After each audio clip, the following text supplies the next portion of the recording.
The following is a presentation of ESPN on ABC.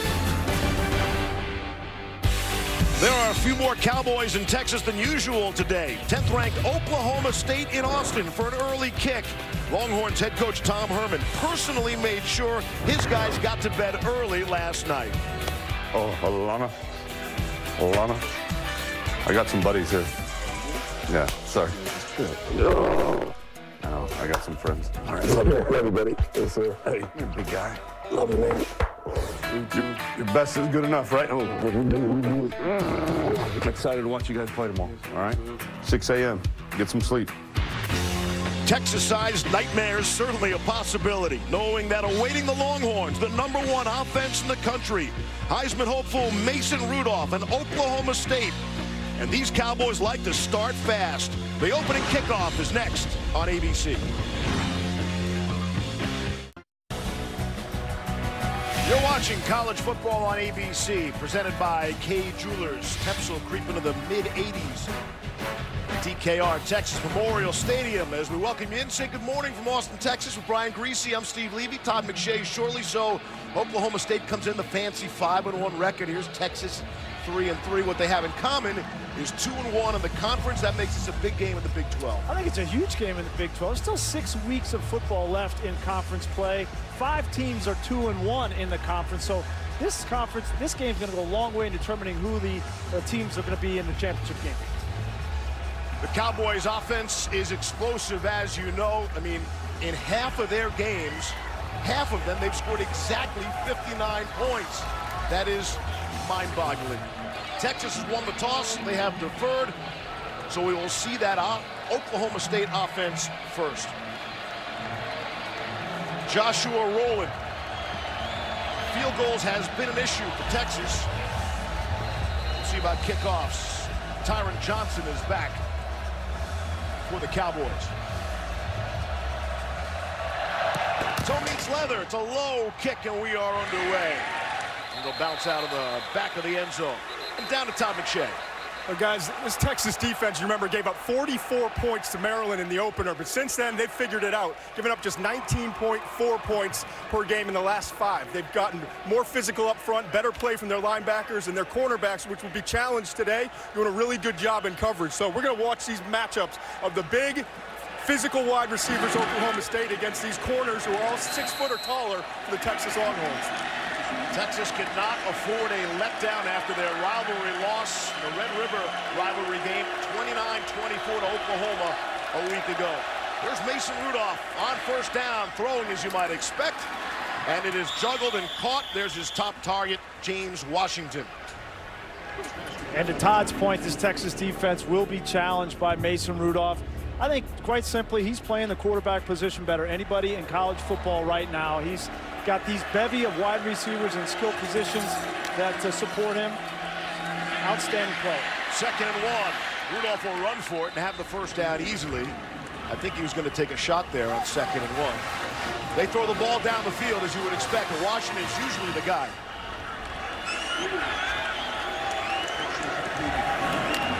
Top running back in the conference is Justice Hill. That's Jalen McCleskey in motion. Bottom of your screen. On 1st and 10. Rudolph blitz up the middle. He was hit as he released, and it was dropped. That's Malik Jefferson, the Mike linebacker. Todd Orlando, the defensive coordinator, loves to bring internal pressure and test the protection schemes of offensive line. Rudolph does a nice job of getting rid of that ball, but that hit there affected the throw and led to an incompletion. Keenan Brown couldn't hang on at the Cowboy back position. 2nd down and 10.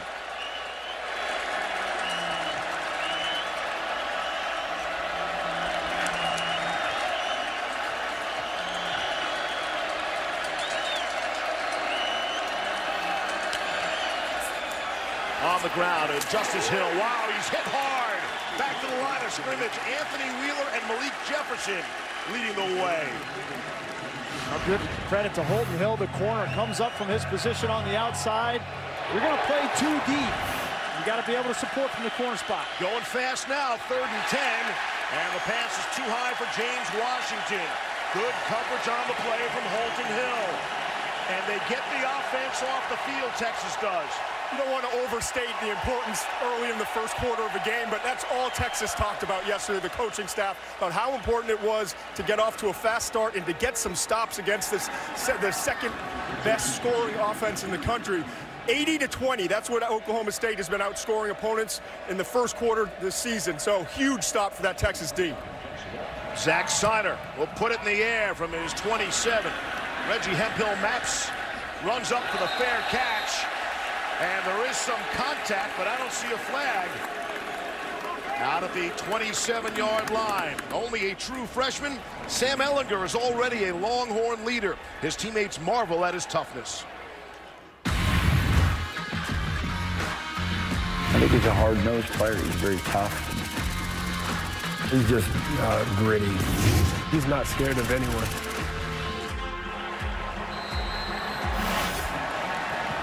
And he likes to run the ball, and he does not shy away from contact. He takes people on. No Kyle Porter with him. That's Tennille Carter. He sends in motion.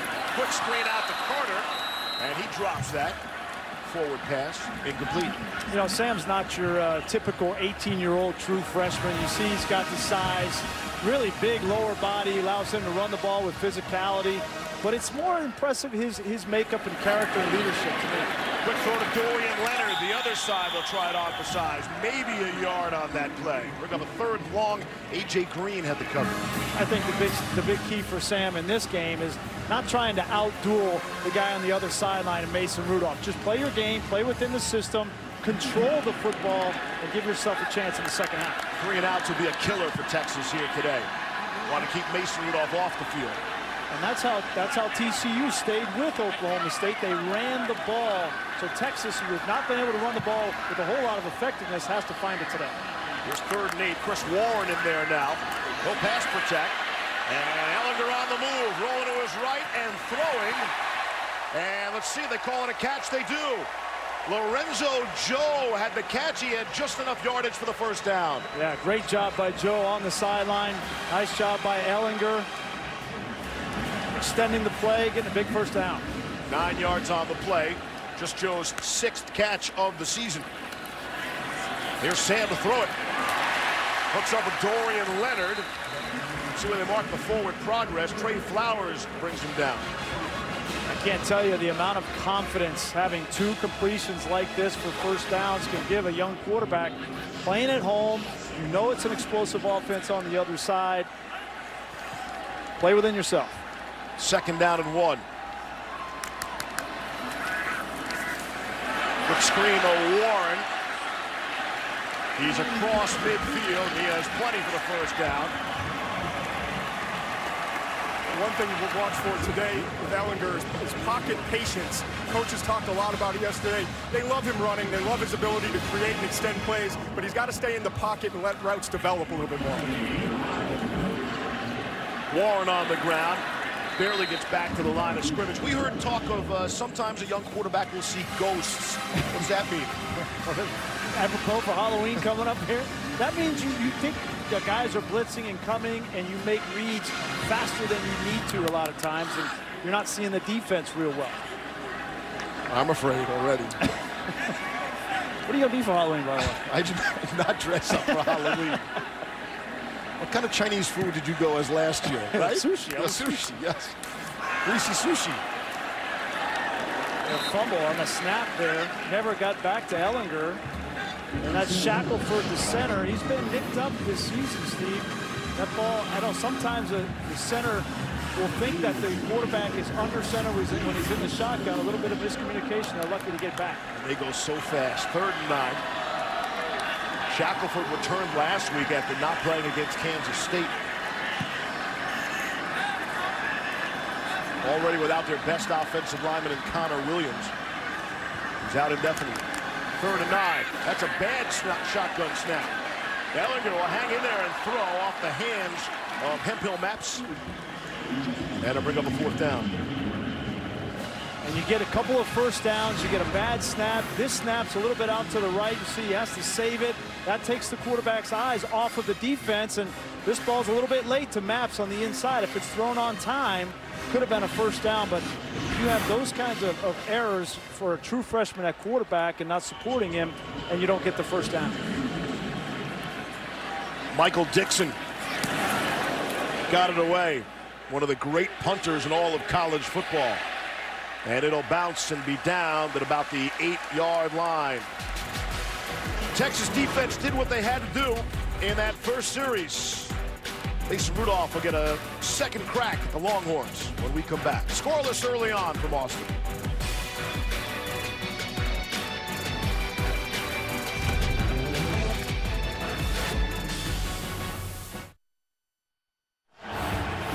Mason Rudolph and Justice Hill back on the field, but it's the wide receivers everybody talks about. Yeah, the best group in all of college football, Steve, and they're different types of receivers. You know, James Washington gets all the headlines, but Aitman has now come on as this season has progressed. McCleskey had a huge game against Pitt. I mean, they have 6 or 7 wide receivers that can make you pay in this offense.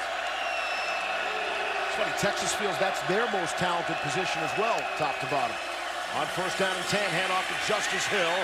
Trying to find some space around the end there. Gain of 2 on the play. Chris Nelson and Anthony Wheeler made the stop. I think what's interesting is if you talk to the wide receiver coach, Casey Dunn, he recruits specific types, body types, and skill sets for the different positions at wide receiver. That's different than most schools. Here's Hill. He's tripped up. Might have been tripped up by his own player there.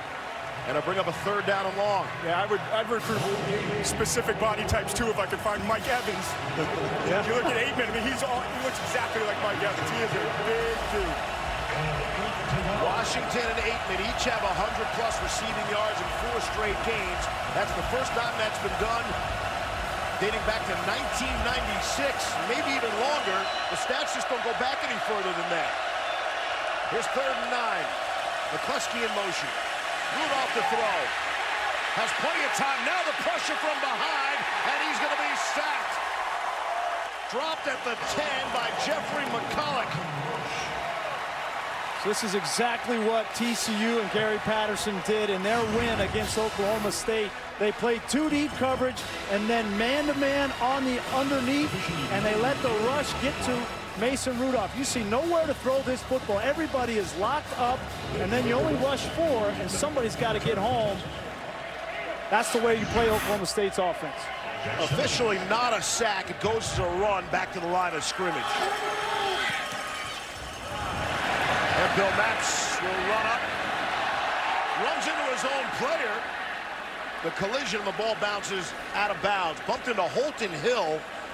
So some confusion there, but still, Texas will take over with outstanding field position. Yeah, not a great kick there, and Texas now with their second drive will be in plus territory. They got to get this O-line going though, Steve. This O-line, obviously, that's Connor Williams, the All-American, number 55. He hurt his knee in the SC game, talking to true freshman. Kerstetter there, that's the right tackle. He's been a leader, even though he's been hurt, and that's the sign of great captains and great leaders in college football, is they're still contributing on the sideline. Texas takes over at the 43 of Oklahoma State. It's Gerard Hurd, the ball carrier. Won't get back to the line of scrimmage. A.J. Green was there. You know, it hasn't just been Connor Williams. You see all the injuries up front on this offensive line. Patrick Hudson, Eli Rodriguez, Andrew Beck is a tight end, but he was more like a tackle for them. So they've got to find some consistency up front. Dorian Leonard on the quick screen out of the 40-yard line. Williams is expected to come back. They thought he might need surgery. Turns out he didn't need the surgery.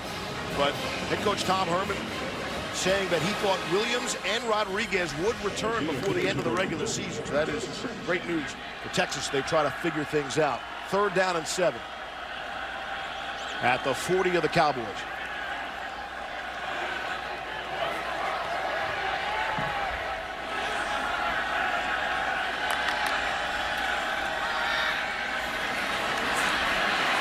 Ellinger almost tripped up. And I think he was trying to throw that away, out of bounds. Lorenzo Joe was able to catch it, but he was out of bounds. Bring up a 4th down and they're beyond field goal position. Yeah, that's back-to-back drives where Texas got behind the chains, 3rd and long, right? 3rd and 9, 3rd and 7. That is not where you want to have a true freshman quarterback in Sam Ehlinger. You want to be in 3rd and 5 or less so that his legs are still a part of the equation. That's his best asset right now.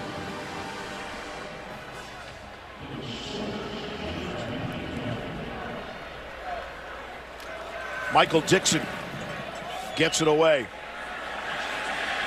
And that'll be caught. I mean, flat out caught at the 2 by Chris Boyd. Dixon's had 7 punt returns all season long. 36-yard punt. Doesn't sound sexy, but it's perfect.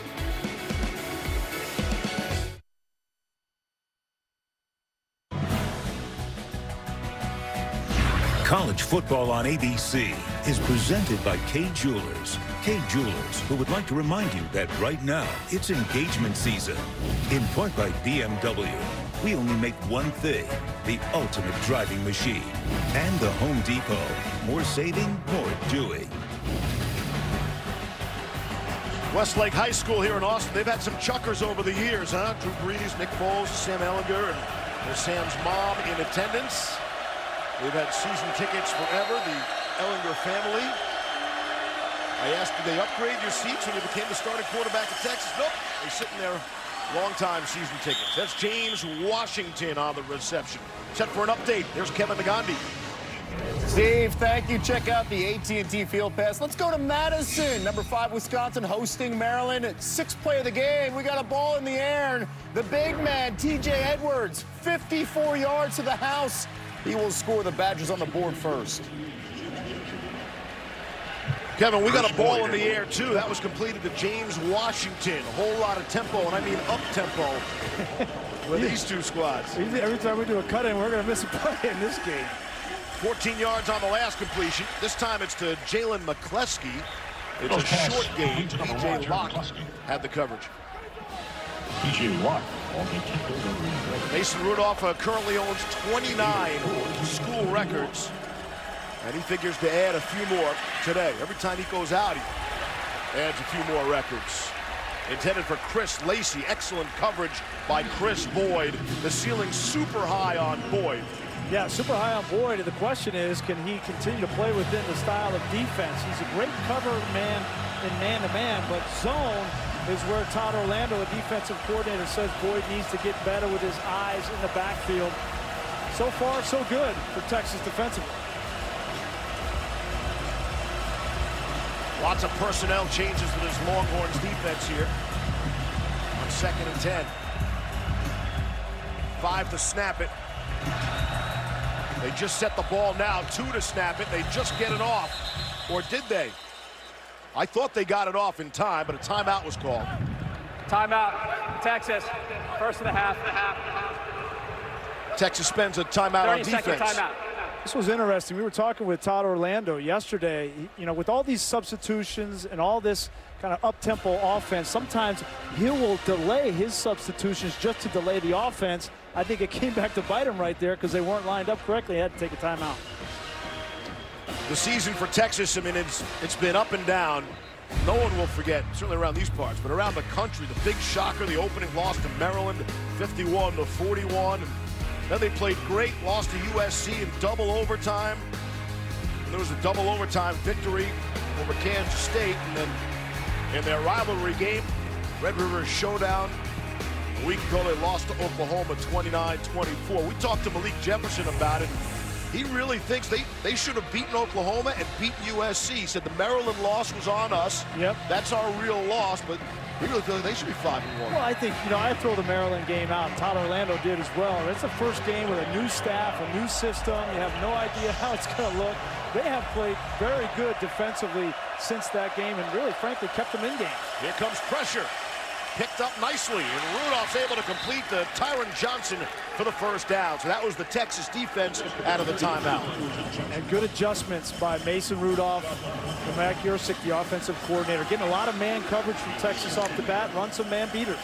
Gain of 7 off the play fake And throwing wide open is McCluskey. Found a seam down the middle of the field, and he's brought down in the 30 of the Longhorns. You cannot let Jalen McCluskey run free in the middle of your defense. He will kill you, just as the Panthers. Gain of 29 on the play. Here's Justice Hill. Pick up about 4. And I think P.J. Locke, the nickel back for Texas, number 11, he's played a big role today, 6 feet, 205 pounds. He's going to play in this area right here. He's kind of in between, has to play the run and the pass, but you can't let McCluskey get by you after down 10 yards downfield. On second down and 7 again. Way too open was Chris Lacey inside the 10. You see these adjustments from Mason Rudolph. They were getting man coverage, so they call some man beaters. Then when Texas audibles and they go to their zone, now you see McCluskey and Lacey getting open in the middle of the field. This is a drive started back at the Cowboys' 4-yard line. It's first and goal from inside the 10. J.D. King is in the backfield. 2 tight ends, and they'll hand it off to King. And he crashes down to the 7-yard line. Second and goal.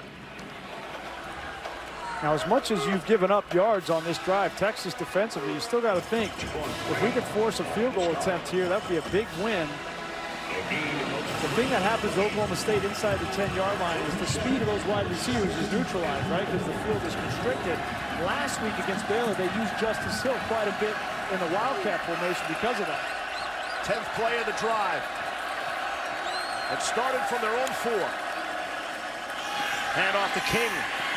From running room. Left side. Crashes into the end zone. Touchdown. Oklahoma State draws first blood.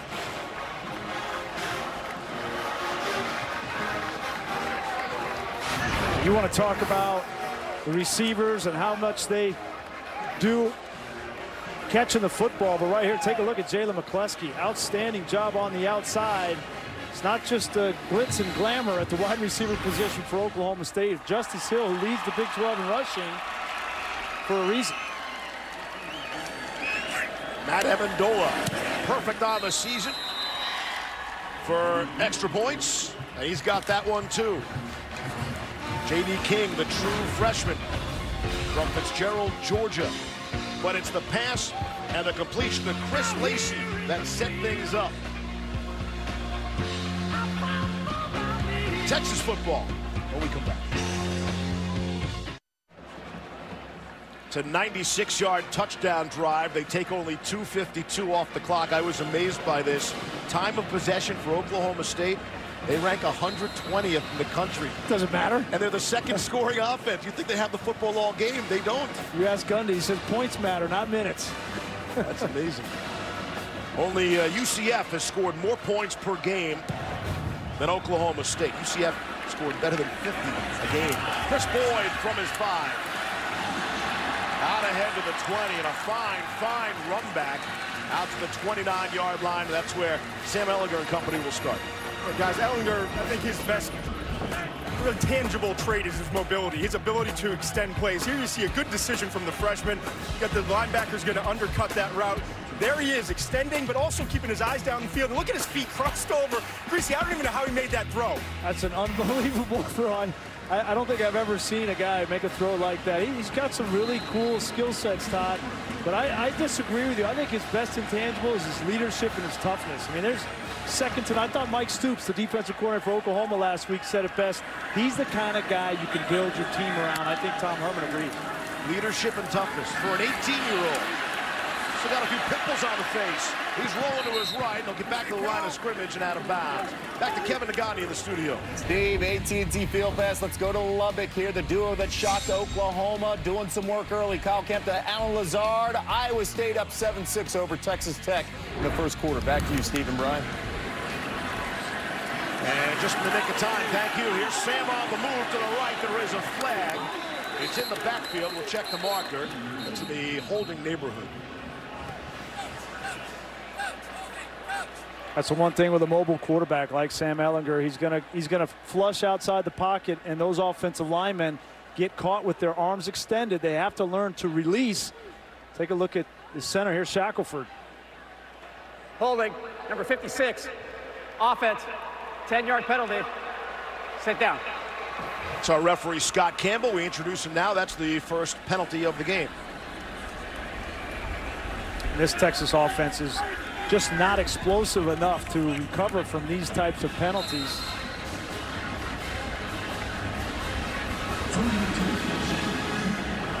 Back him up.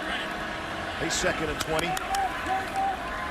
Ellinger for the herd in heavy traffic. He'll pick up 2.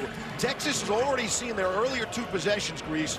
They've gotten down to the Oklahoma State 47 and the Oklahoma State 40. I mean, you'd like to see, some points out of that, and they've been forced to punt both times. Yeah, and I think part of the problem for Texas on the offensive side, they're starting 4 true freshmen. The quarterback, the right tackle, the tight end, and they got a back that's all true freshmen starting, and then you have those injuries up front, so they don't really have anything they can hang their hat on right now. 3rd and 18. The danger zone. Ellinger able to complete. Able to hook up with Colin Johnson. He's well short of the first down marker. Johnson's been a bit of a problem for them to not be in the starting lineup today. That's a big deal here at Texas. That was a great throw there. Colin Johnson, 6'6", 220 pounds. He looks the part, but he needs to be more consistent with his physicality. When you're that tall sometimes, Steve, at the receiver position, it's just a bigger target for corners to get up and press you, and that's been the biggest thing that he's struggled with this season. Wearing out Michael Dixon early. Dylan Stoner is back. Take a few kicks, a few steps to the right. A little rugby-style kicker for the Sydney, Australia punter. And it's Stoner is forced out at the 23-yard line. Great college football for you continuing this afternoon. The U will host Syracuse, America's darlings, off their victory at home in the Carrier Dome in central New York. Those people there enjoyed that a week ago. See how they bounce back in Miami. Fortunate to stay undefeated heading in. And then tonight, the big one here on ABC. It's Michigan and Penn State. 7:30 Eastern. You should get home in time to watch that one. Huh? Yeah, hopefully, if everything goes well. I'm looking forward to seeing Eric Dungey, though, honestly, against that Miami defense. Dungey was the reason they pulled that upset against Clemson. Here's Rudolph being chased. Chased by Taquan Graham. There is a flag down. Graham is a freshman, true freshman from Temple, Texas.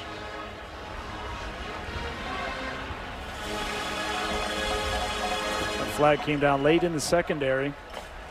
They're going to get Texas with a hold. Playing a lot of man coverage in the back end, and when you do that, you got to make sure you're not holding.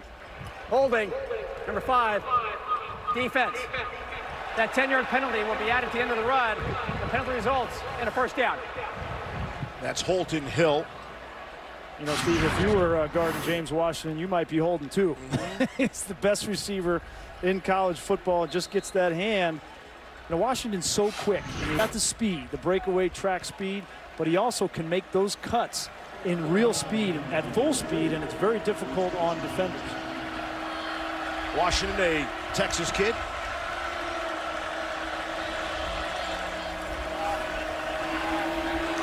Penalty brings the ball out to the 34.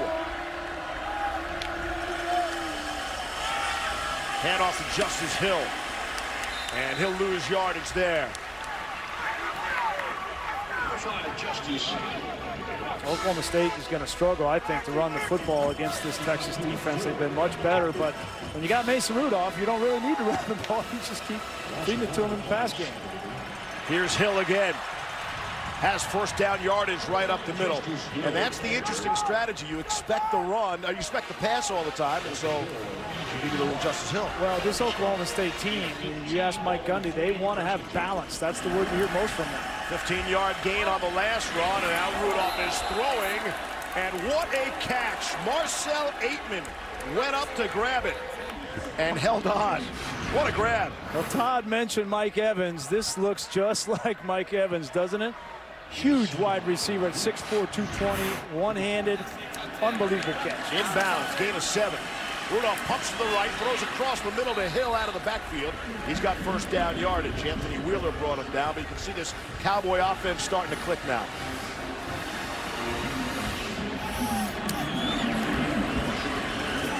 Quick screen. Out to Aitman. And he's forced out of bounds after the short gain. And these wide receivers block as well. Last week, Justice Hill had a big run, and it was Marcel Aitman that had the block on the outside and sprang him for the touchdown. And we got Bekleski with the block on their first scoring drive for the touchdown as well. So they are unselfish. That's the thing that's most impressive about this Oklahoma State offense, and a reason why I think it's so explosive. Nobody complains about not getting the ball, and everybody blocks in the wide receiver position. 2nd down and 8. J.D. King in the backfield. That's Quentin Abbott, the Cowboy back spot. Here's Rudolph to throw. Across the middle. And it's broken up. Chris Lacey was the intended target. Chris Boyd was with him all the way. That brings up a 3rd and 8 situation here, which we think would favor the Texas Longhorns, but they have not been able to get consistent enough pressure on Mason Rudolph to get him off of this spot. You talk to Todd Orlando, he's had to do more from a pressure standpoint to get pressure on quarterbacks this season than he would like, because that defensive line just hasn't been consistent enough rushing the passer. Cowboys have run 25 offensive plays. This is the 4th time they've been faced with a 3rd down. Here's 3rd and 8 in the final minute. Rudolph 10 of 14 so far for 108 yards. And Oklahoma State calls timeout. Timeout. Oklahoma State. 1st of the half. Big 3rd down here in the final minute of the 1st quarter when we come back. It's time to get smart about home security.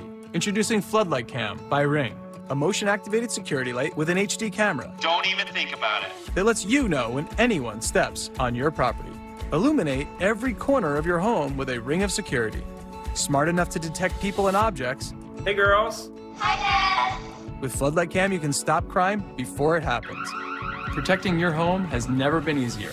Now that's security in a whole new light. Available at ring.com. Rising from the plains of Oklahoma is a destination for scholars and thinkers, dreamers and doers. This is where hope, hard work, and integrity create tomorrow's catalyst for change. And excellence is the standard demanded not only of your head, but your heart. This is Oklahoma State University, America's brightest orange. What starts here creates leaders and sparks our future. What starts here lights our way. What starts here leads to answers to the world's toughest problems. What starts here builds opportunity and lifts up our communities. What starts here feeds the soul. What starts here changes the world. The University of Texas at Austin.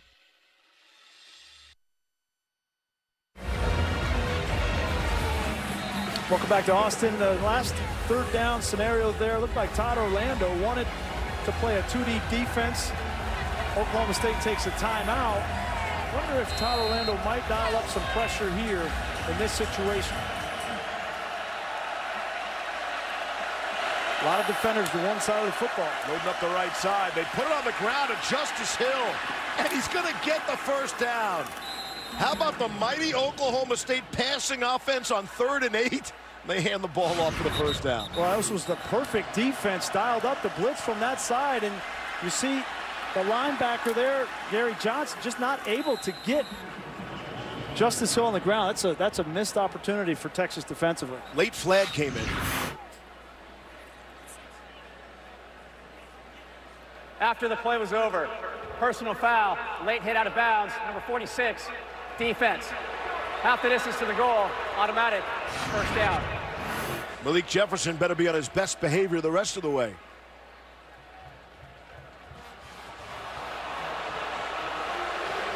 He's got him up, he's got him up. That's a terrible call. Didn't think there was a little extra toss at the end? I can't defend that call at all. No, that's a terrible call. It's 9 on the run by Hill on the 3rd and 8. And they tack on 14 on the penalty. They get a total of 23 because they're inside the 15. 29 seconds left in the quarter. Here's Justice Hill taking some people on. He crashes down at the 7-yard line. 18 seconds left. See if they run another play here in the first quarter. Yeah, you kidding? That's like enough time for 4 plays for Oklahoma State's offense, but and 2 touchdowns. They're slowing it down here. I think they're going to let the quarter. And that's how the first quarter will come to an end in Austin. 7-0 Cowboys. ESPN's presentation of college football on ABC will return after this message and a word from our ABC stations.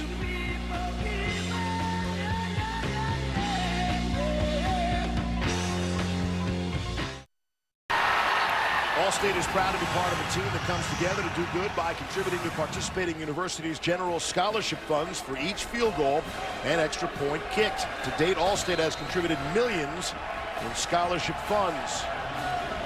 That has to be a good thing every time. Levy, Greasy, and McShay welcome you back to open up quarter number 2. 2nd down and 4 from the 7. Here's Justice Hill. He's going to lose a bunch, and the ball comes out. Texas says they have it. Chris Nelson knocked it free, and there it is. There's the call. First turnover of the game belongs to the Longhorns. Well, and give credit to Poona Ford, the nose tackle, number 95. He's the one that got upfield. You see the knee is not down. He's actually being held up here. And then Poona Ford rips it out with that right hand. It's a great job by a senior defensive tackle making a play for his team.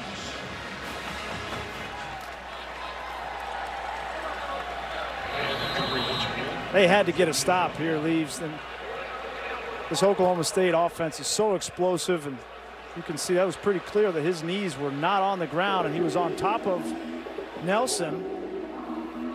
And an alert play by Poona Ford. Coaching staff told us that Ford is the one true playmaker they have on defense, and the big fella made a play. Deshaun Elliott able to recover for Texas. And taking a look at this as they should. You see feet, and then no part of his body that touches the ground. He's not down on top of that player 97, Nelson. I think that's a pretty clear look. This is a defense in Todd Orlando that they make a living getting turnovers. You know, when he was at Houston, he was one of the best in college football. In 2015, they had 35 takeaways that led all of college football. So it's something they coach every single day in practice. And you can see where Poona Ford had his hand on that ball. And when you know a guy's down, how about that left knee? Any chance that left knee was down? The knee is not on Poona Ford's body. No, I don't think that knee was down. I mean, the ball's out. I don't think that knee was on the ground. And where this comes into play is the call on the field is fumble, turnover. We'll see what conclusive video evidence they could have to possibly overturn that. Talk to me, Mr. Campbell. After review, the ruling on the field is confirmed. It was a fumble. First down, Texas. And confirmed is the key word there. Yep. Well, that was well done. I mean, that was a big play in the game, and it was close, but that was really well done by this Big 12 officiating crew and the officials in the replay booth. Such a big play, too. Remember, they trailed 17-0 last week. They've struggled with slow starts, and they know against this offense that they simply cannot get behind 2-3 scores. It's only their second fumble recovery of the season. The majority of their turnovers, 90% of them, have come via the interception. But they'll take it any way they can. Here's Ellinger going to step up and able to dump it off. We'll see if they'll say the quarterback was down. Daniel Young, who is young, the true freshman from Houston, caught the football. This is just a young quarterback, and pressure gets up on him fast. It's Enoch Smith, the transfer from Michigan State. See how powerful Erlinger is not to go down, but John Burt down the sideline. He's not going down anytime soon. They're not going to catch him from behind. John Burt. Oh, he's tripped over the 2. Stumbling, rumbling, bumbling down to the 2-yard line. I don't know how John Burt stayed inbounds. It looked pretty clear that he was going to go out of bounds, but tippy-toe on the sideline. That's good for 90. Texas wants to snap it quick, and they do. Ellinger trying to run in. He gets there. Touchdown. And now they shoot the cannons off and mean it for the score.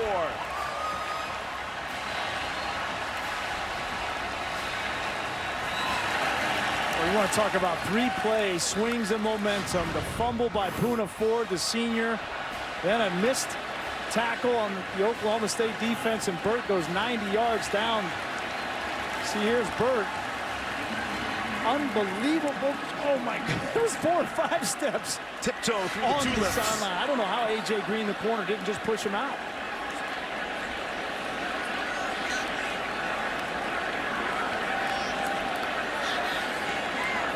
Texas was in a 2nd and 16 at their own 8.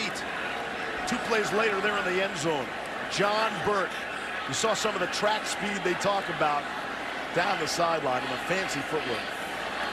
Well, John Burt has been, he burst onto the scene as a true freshman because of that speed you mentioned. Now he's been kind of the forgotten man in this Texas wide receiver crew. They talk more about Colin Johnson and Lil Jordan Humphrey, Lorenzo Joe, and he's not got as many looks, but certainly a huge play in this first half for Texas. Maybe they're looking to see if Ellinger's knee was down before the end zone.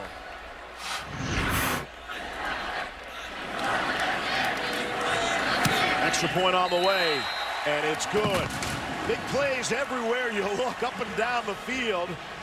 And we're 7-all, exactly where the Longhorns want to be early second quarter. Absolutely, and sometimes you can help a true freshman quarterback with just an amazing play. And that's A.J. Green, the corner. Take a look at the left foot of Burt. Boy, there were a couple there. He came down with the left foot, and then the toes were on the ground, and the heel was up because the heel looked like it was out of bounds. Right? That one and that one right there. Whoa, oh, my gosh. You're right.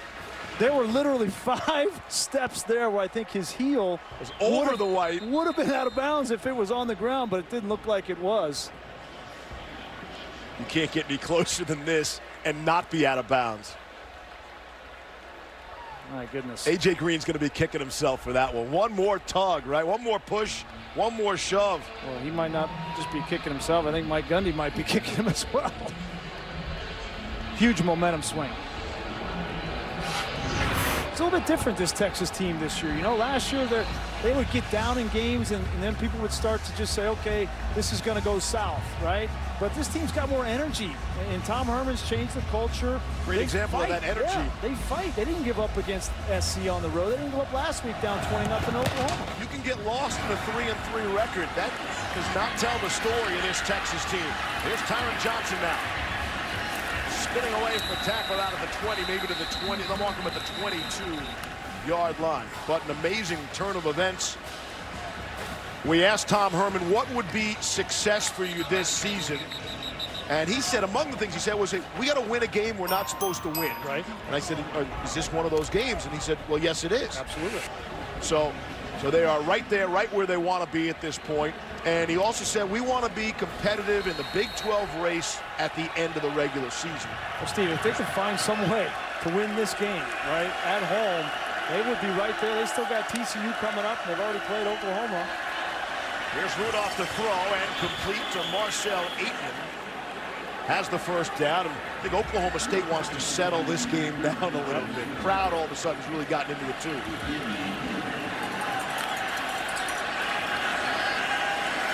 Here's Rudolph to Justice Hill out of the backfield, and a good tackle by Holton Hill. And a flag comes out.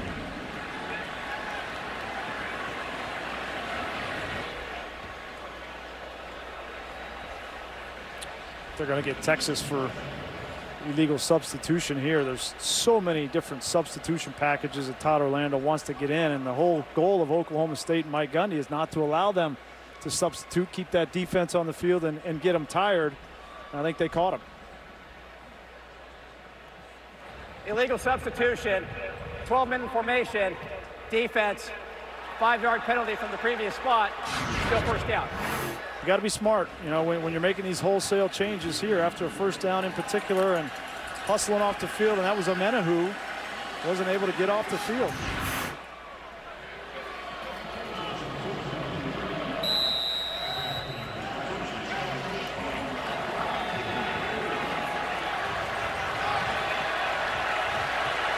So it's a 1st and 5 after they pick up the marker.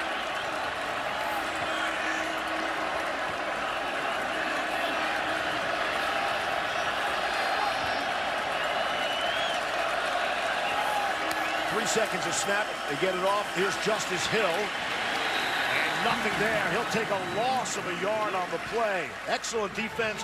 Hill and Jefferson there to bring him down.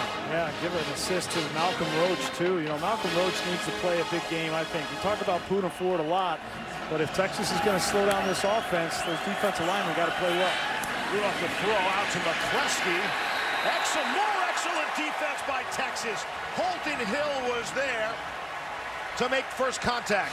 That's the 3rd play Holton Hill has made, coming up and making a physical tackle. We saw one in the run game, then he hit Justice Hill, and this time, nice job by Hill getting McCleskey on the ground and Locke to finish it up. 3rd and 4.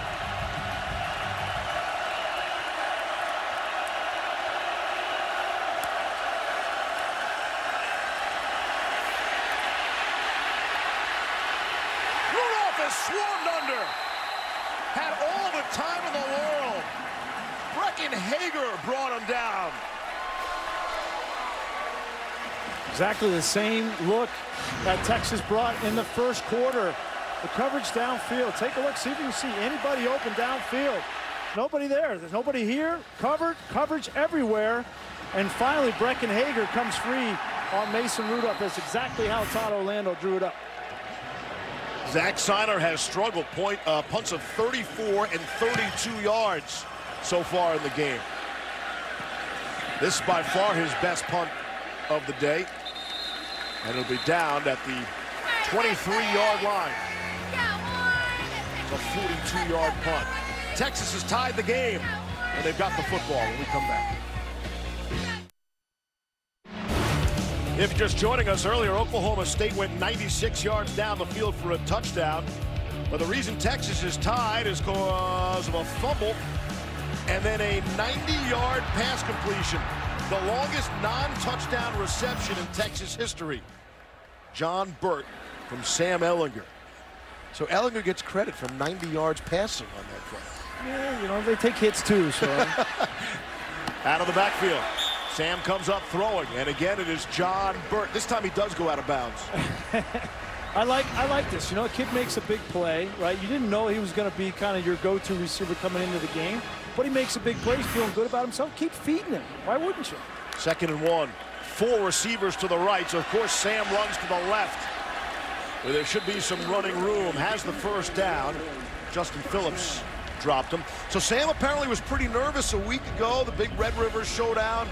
They said he came out in warm-ups, threw 4 outs, through all 4 out of bounds. Can you imagine? I mean, that's all he's ever dreamt about growing up was playing in that game, and he had to have some nerves. Quick screen out to Hemphill Maps. Put him in a 2nd and short. And that's not a knock. How could you not be nervous? Yeah, but you would think going through that will help him going forward like today. Absolutely. I mean, it couldn't be any more of a big stage than it was a week ago. So he's calmed down here in this first half, and they're going to keep running him. Got the first down, stays in bounds and on his feet. He's across midfield. You know, I think this Texas offense and Tim Beck, their offensive coordinator, they don't want to run Sam Ehlinger too much. He ran 20 times a week ago. I think that was a little too much. He got dinged up at the end of that Oklahoma game.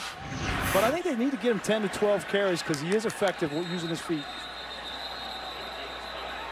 I said he was across midfield. They marked it just short of the 50, and a timeout called by Oklahoma State. And there's a flag down as well. Timeout, Oklahoma State, 2nd of the half. Timeout on the field. We'll check the penalty marker when we come back. 7-all in Austin.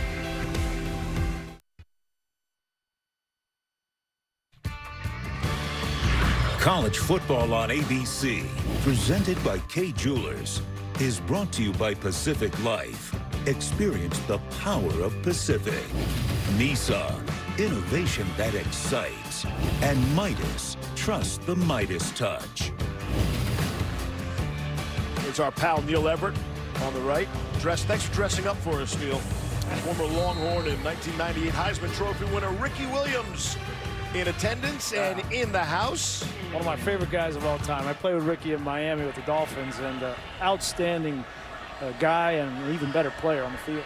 You going to tell the airplane story on the air or not? No, I'll maybe some other time. Never mind. Here's Sam on the run.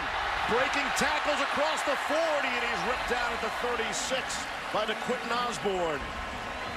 Sam Ehlinger is getting a reputation as one of these gritty kind of players. He's very difficult to bring down. These kinds of plays killed Oklahoma last week, and I think this whole Texas team feeds off him. Ehlinger on the run, throwing too strong for Devin Duvernay. We talked with him yesterday, and I think I asked him about the physicality in the run game and how he likes it. He said, I don't look for contact. It's not that bad, but he doesn't mind it at all. And I think it's had an impact as you ask some of his offensive linemen. They love it. You even ask some of the defensive players. They say, man, that gets us going. And I think it's changed the energy level of this Texas team. 2nd and 10. Quick throw out to Warren. Has some running room. And he's out to the 30-yard line. Ramon Richards brought him down. You say he's a local kid. Well, Sam's much more than that. I mean, we asked him about his first game he remembers coming to. He said, I was so young, I can't even remember my first game. That's how long. Late substitution. Cowboys just got a player off in time. 17 to snap. It was not an issue. There's Chris Warren. He shot at the first down. Chad Whitener brought him down. Look at that picture. Look at that picture. What's up, Sparky? On 4th and 1, they're going with Warren. Very close. Very close to the first down. Texas says they have it, as you might expect, and the Cowboys say no. Let's see what the officials say. Wow. He got it, but not by much. There's not a whole lot of power up front on this Texas offensive line to run behind. Okafor, the left tackle, is a true sophomore, starting for the first time. They try to run right behind Patrick Baye, probably their best offensive lineman, the left guard, and they get just enough. The runner made the line to gain for a first down. The previous play was under further review. They had Warren slam it in there with his 250 pounds, and then they get the first, and then they bring in Tennille Carter, and goes 205 pounds. But yeah, these line to gain plays are so hard. There's so many bodies in there. These are rarely overturned from the ruling on the field just because it's hard to see. And from that look, you can't tell. From that look, it looks like he got it clearly. Wouldn't Ehlinger, based on his body type and his running ability, wouldn't he be the perfect candidate for the quarterback sneak? Those kind of plays, you need 1 yard. Yeah, but he never takes a snap from under center. Could fix that, Grease. Could have him go under center for a play or two. It's not the easiest thing to do, right? It's actually easier to catch the ball in the shotgun than it is to take a snap under center. I'm with Levy here. We disagree. Grease and I have had this conversation before. I'm going to let you win out since you've actually taken a snap or two. What was easier for you? After the game, we'll go down there. We'll let you try to take a snap from one of these big hogs. Guy puts it through his legs. How come it's easy? It's not like it comes up gently. Oh, okay. Then they start sweating and it gets wet. And I'm just saying, if you haven't done it consistently, It's not the easiest thing in the world to do. Thank you for backing me on that, though, Todd. You got it, bud. How about Ehlinger? I've never seen a quarterback with a lower body like his. I mean, he is strong. After review, the ruling on the field stands. First down, Texas. Yeah, Todd, along those lines, you guys have been talking about Ehlinger's legs more than any actress in history. I mean, enough about his legs. He looks like a fullback. I don't know. His legs might even be bigger than Ricky Williams' legs. You should find Ricky down there, Todd, and ask him who's got bigger legs. Earl Campbell's in the house, too. Speaking of thighs, how about Earl Campbell's thighs?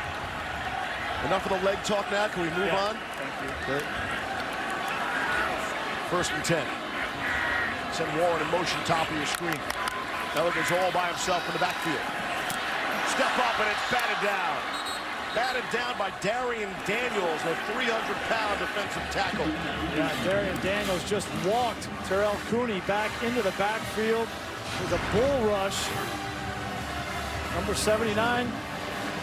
Great job keeping his eyes on the quarterback, and then at the right time, as soon as that ball separates from the hand of the quarterback, they teach those D linemen to get their hands up. That was textbook by Daniels.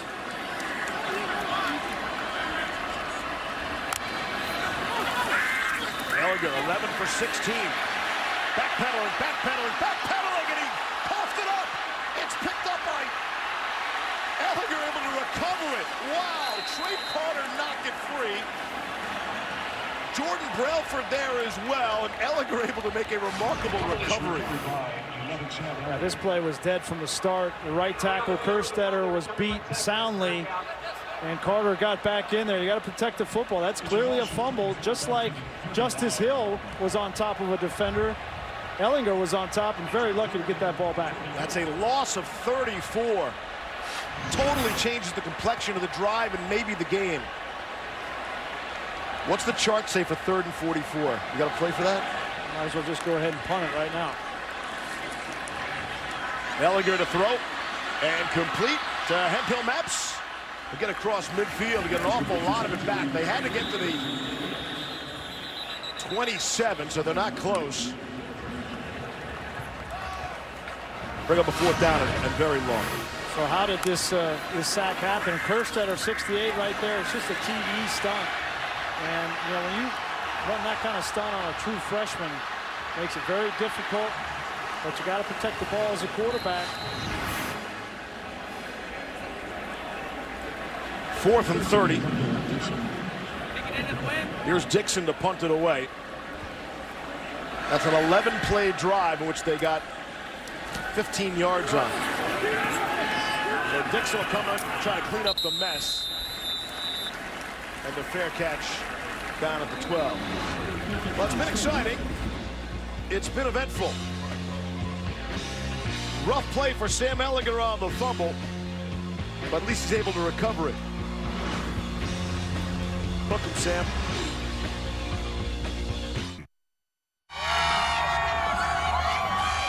Taco Bell is a proud partner of the College Football Playoff. Be on the lookout for Taco Bell student sections and passionate fans like these at games all season long. Feels like forever since Mason Rudolph had the football in his hand. 4 minutes, 37 seconds that the Texas took off the clock before they got the ball back. On 1st down and 10 from the 12. Hand off to J.D. King. Malik Jefferson the stop, and freshman trip to Milwaukee. Here's Cassidy Hubbard. Big Steve, Jersey Mike's a performance above. Louisville taking on Florida State, tied at 7. Until Lamar Jackson here coughs it up, and Matthew Thomas scoops and scores a 34-yard touchdown, but Jackson bounced right back through a 26-yard TD pass to tie things up at 14. It's over on ESPN. Back to you guys. Hardest working woman in showbiz right there. Milwaukee for the Bucks and Cavs last night. Here's Rudolph to throw and complete to McCleskey. Boy, you can see the explosive speed he has as he crashes down. Let's see where he's marking. Maybe shy of the 1st down. Holton Hill put the stick on him. Yeah, I've been impressed with Holton Hill. He's made 4 or 5 of those kinds of plays. He's showing some guys at the next level that he can tackle from the corner position. And 1. No Justice Hill. It's J.D. King in there. Handoff, give it to King.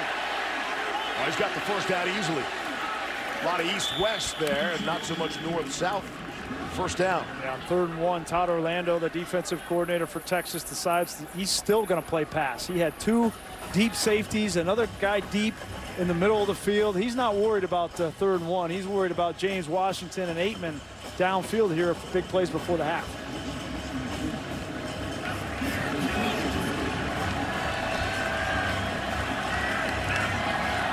Using a 3rd safety here right in the middle of the field. That's John Bonney. That's specifically to defend McCleskey and Aitman in the middle of the field. Justice Hill back in there, and they give it to him. Hill, wow, that hole opened right up for him, and his helmet comes off. He's got the 1st down yardage. Chris Boyd put the knock on him and off to come out for a play after losing his helmet. It's a gain of 11. John Bonney as well there. I think they're gonna continue to run the ball. This Oklahoma State offense, they will be patient in this kind of defense with 2 safeties. You have to be able to run the football, and that was a dangerous play there with Hill. Hand off to J.D. King. with Hill being forced to come out after losing his helmet.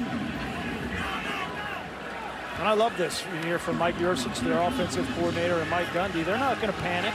It's a tie ball game. Yeah, they would have liked to score more points, but they're going to continue to run the football. How's the bounce?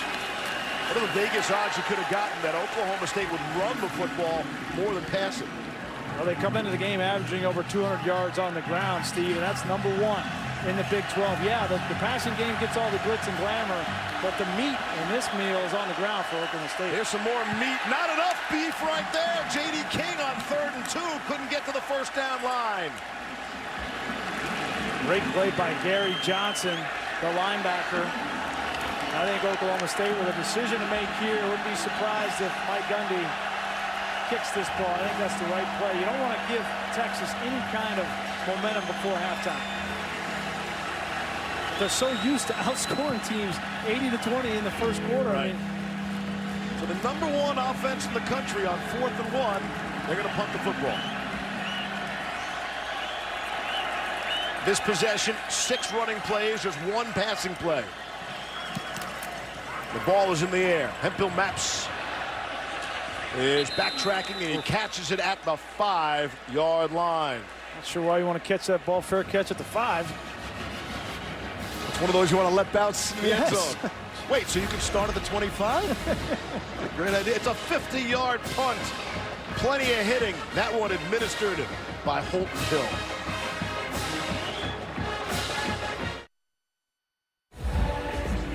Anybody hear me at all? To Austin, look at this Texas defense. The Oklahoma State drive chart. Outstanding defense so far for Texas. Some of that 1 touchdown drive. They get a turnover. That's something that Todd Orlando talked with us about yesterday. Is that you give up yardage, but if you don't give up the points and the big explosive plays. So the 50-yard punt pushes Texas back and has Sam Ehlinger throwing from his own end zone. Able to escape the pressure. He'll try to make some moves and gets out to the 12-yard line, giving him some breathing room. Trey Flowers able to bring him down. I think the important thing here, backed up inside your own 15-yard line for Sam Ehlinger, is if you can get some positive yards, great. Just don't turn the football over in this situation. Ehlinger will keep it for a couple. Ramon Richards, the stop. Under 3 to play here in the half. I think Tom Herman would be ecstatic to go to the locker room at halftime in a tie ball game, knowing that his team has really been battle-tested in the second half of games. Two overtime games against SC and Kansas State, and then last week as well. It's Ehlinger again. He's short of the first down. I've let all this time click off. Yes. Right? Oklahoma State only has 1 timeout left. They had to burn 2 timeouts in the first quarter because of substitution issues. And Tom Herman's going to let it run all the way down and punt the football away. As that famous philosopher Chris Berman once said, that's why they play the games. Who would have ever expected a 7-7 game with 2 minutes left in the first half? Well, outside of the first game for Texas, right here against Maryland, this team has been in every single game. I just meant the low-scoring nature of this game. Right. Well, people forget, you know, Texas defense, which has played better, they held SC to 17 points in regulation. SC's a great offense. They held Oklahoma under 30 points. They were the first defense to hold Oklahoma under 30 points dating back to last year when Ohio State did it. So you're right, the Texas defense is slowly gaining confidence. And let's say they feel very good about their young quarterback, and maybe Texas is starting to put it together. Well, I think the biggest thing for Texas is they've got to manage their inefficiencies on offense, right? They don't have the firepower up front on the offensive line. They're just trying to figure it out. Their defense is really where their bread is buttered so far in this first half of the game of the season. Dylan Stoner is back at his 32, and Michael Dixon will punt from the 6-inch line. Good look at what Dixon sees, and he gets it away. What a punt that is. And a fair catch with no one in the neighborhood at the 22-yard line. It's a 62-yard punt. Take a look at today's all-state, all-hands in play. Yeah, I think it's Holton Hill for Texas defensively. They play a lot of 2-deep coverage, and that's to guard against the big plays downfield. And if you're good to do that, you need a corner that's going to be physical in the run game on the perimeter. And whether it's a run or whether it's a quick pass to the outside, Holton Hill made outstanding tackles on the outside on McCleskey and the backs all first half. Texas feels really good about both of their corners. They figure to be tested here in the final 90 seconds. Hill out of the backfield. And Hill got just enough to trip him up and send him out of bounds. Chris Boyd is the guy with all the potential, and Hill is the guy who is the most consistent. But they feel good. The corners have done a very nice job, as you point out, covering and tackling. Absolutely. They just can't have a letdown here in the last 2 minutes of the first half. They played great so far. But just don't. They had a mental breakdown against Oklahoma late in the fourth quarter a week ago. You can't have those mental breakdowns here before half. 2nd and 8. Here's Hill. And with 1 timeout left, surprised they're keeping it on the ground here. I am, quite frankly. I don't think you have a ton of time here with just 1 timeout. They can't be content being tied at the half. It's uncharacteristic. I will give you that. It's uncharacteristic of Oklahoma State, but it is a 3rd down, and if they don't get a 1st down here, maybe that's what Mike Gundy's thinking. And I would have kept the tempo up, and I would have gone for that 1st down as fast as I possibly could. I wouldn't be worried about Texas's offense. 3rd and 5, they keep it on the ground with Justice Hill. And it seems like Hill has gotten every one of their 3rd down conversions on the ground. I think it probably shows how much they respect Texas's defense. This is really surprising. Yeah, I don't know, Todd. I don't think that Oklahoma State's offense, #1 in the country, is thinking about anything but trying to score as many points as possible. Plenty of time for Rudolph. He'll check it down to Hill.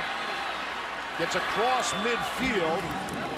And now at the 47-yard line of Texas. Think about being at the 47 with a minute. I mean, they ran off about 25 seconds. I'm thinking about before that 3rd down.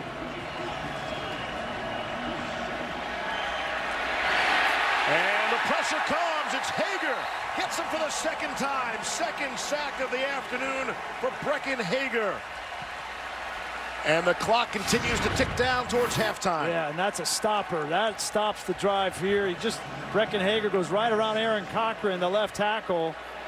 And you talk about this Texas defense giving up yards, but then they got to make a play when they have to. And that play ended the first half for Texas. And with 3 seconds left, Oklahoma State calls a timeout. Why wouldn't you, even after that sack, why wouldn't you call a timeout and take a shot to try to get in field goal range? Yeah, exactly, Todd. All they can do now is a Big Ben throw into the end zone before halftime. Coming up on the Capital One halftime report, first half recap of our game. Again, 7-7.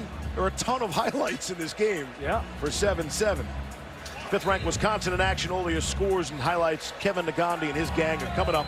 The Capital One halftime report. 3 seconds away.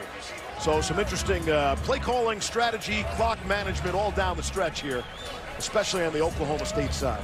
Yep, and Oklahoma State's going to have to make some adjustments offensively at halftime. They're getting this 2-deep coverage predominantly from Texas.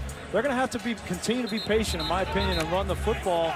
But they've turned it over 1 time with Hill, and then they haven't been able to punch it in the red zone, and that's been the difference in the game. So we'll see if Rudolph takes a shot here. There are 3 defensive backs for Texas, all back standing at their 5-yard line.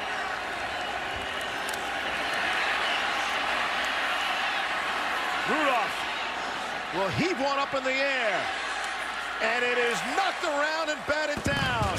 Colin Johnson, the wide receiver, was there on defense to knock it away. All 6'6" of him. 60 yards in the air for Rudolph. Why wouldn't you put your tallest receiver out there? There he is, number 9. He misses it. And that was perfectly executed there on the tip. Just nobody to bring it down for Oklahoma State. Raise your hand if you thought it'd be 7-7 at the half. Nobody's raising their hand. We'll send you to the studio for the Capital One halftime report after these messages. You're watching college football on ABC, presented by K Jewelers. Getting ready for the second half. Oklahoma State and Texas all tied at 7-all. The #1 offense against the 64th ranked defense, advantage defense. Yeah, this Texas defense came to play in this first half. They played a lot of 2 deep, Steve, and they played man under, exactly what TCU and their strategy against Oklahoma State in their win. And they're running to the football in the run game. 7, 8 guys consistently to the running backs, and that's why they've held this team to 7 points in the first half. What's up, Patches? Show the people the patches. There you go. Nice. Very fashionable. Hey, how concerned is Oklahoma State? They could not expect to be in this position at this point in the game. You know what? You got to play. The second half of games, this is Mason Rudolph's senior year. Everybody's talking about Oklahoma State and competing in the Big 12. You got to be in tight games like this to win this conference. And Texas will get the football to start the second half. Take a look at our Pacific Life game summary. And for a game that is just 7-7, there have been plenty of highlights and things to talk about. Yeah, a lot of great plays on both sides of the ball. Saw the touchdown run from Oklahoma State that opened up the scoring. But tippy-toe, unbelievable play on the sideline from John Burt. 5 or 6 times it looked like he may have stepped out. And this led to a Sam Ehlinger touchdown run inside the 5, and that's where we stand, 7-7 game. Let's do this second half action. Chris Warren in the backfield to the right of Sam Ehlinger, and hands it off to Warren, and he crashes ahead for 3. Ehlinger has run for consecutive 100-yard rushing games coming into this one. As a runner here, he's been held to 2 yards. So he's got a lot of business to do here in the second half, try to get a 3rd consecutive 100-yard rushing game. Here's Hemphill Maps. And it'll be just short of the first down marker. We talked a lot about the Texas defense, but outside of that one long pass play for Texas to John Burt, Oklahoma State's defense has played outstanding football in this game. Ehlinger keeping it. The fake to Warren, and everybody bought it. And Ehlinger gets the first down. 250-pound back, Steve. You got to respect him in short yardage situations, and Oklahoma State sells out Calvin Bundage, a linebacker. Just crashes down, and it's an easy conversion for Ehlinger. Gain of 8, and Hemphill Maps had a good block out of the wide receiver spot. Give it to Chris Warren. Warren and Carter carrying the football today with no Kyle Porter for Texas, Todd. I know they haven't scored a bunch, only 7 points at this point, but they've been balanced offensively. When they've thrown the ball, Ehlinger has impressed me with his ball placement, especially throwing on the run. 2nd and 7. Another pass. Reggie comes up just short of the marker. Chad Whitener made the stop. Whitener is a senior from Mansfield, Texas. Did not get offered by the Longhorns. Said they didn't even look at me. He took some offense to that. Figured to step up his play today. This time it is Warren. They respect the 250-pound back, and he gets the first down yardage. Calvin Bundage brought him down, but not until it was too late. And Texas got to play a little bit of small ball here in the second half. Now, the first drive of the second half was just taking little chunks, staying ahead of the chain, staying out of 3rd and 6+ situations where they can use their big backs and run game to convert in short yardage.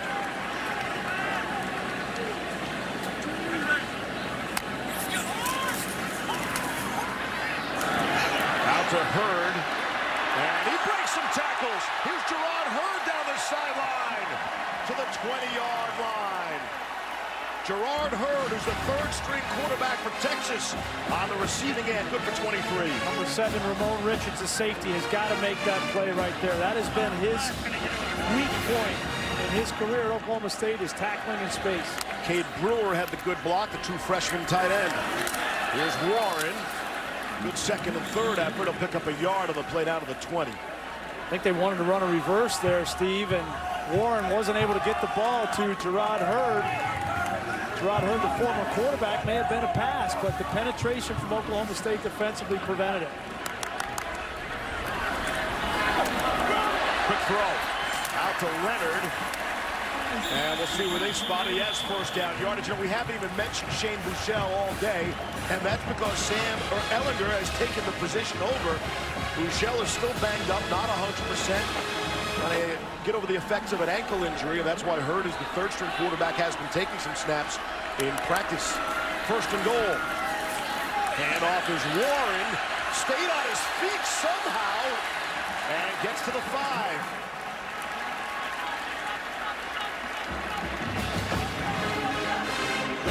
Last week, Warren scored a touchdown, and he needed the assist of his quarterback. He's 250 pounds, but Ellinger at 230 pushed him in to finish the Oklahoma drive.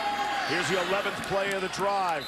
Keep it on the ground. Bundage stops Warren at about the 3-yard line. Texas seems like the hungrier team today, Grease. I don't know if Oklahoma State, maybe they took Texas a little lightly coming in here. Hey, we're going on the road. We got the best offense. We're 5-1. Look at us.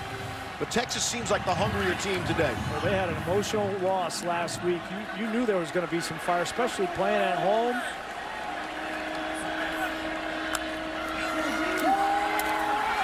Ellinger, a couple steps to his left, now throws end zone, and off the fingertips of Duvernay.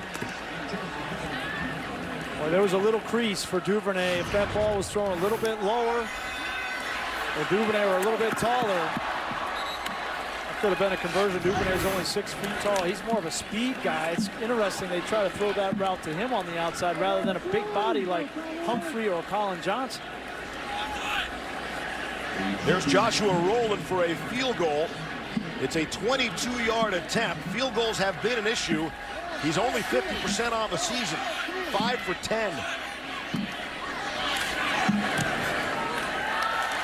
And from 22, no problem at all.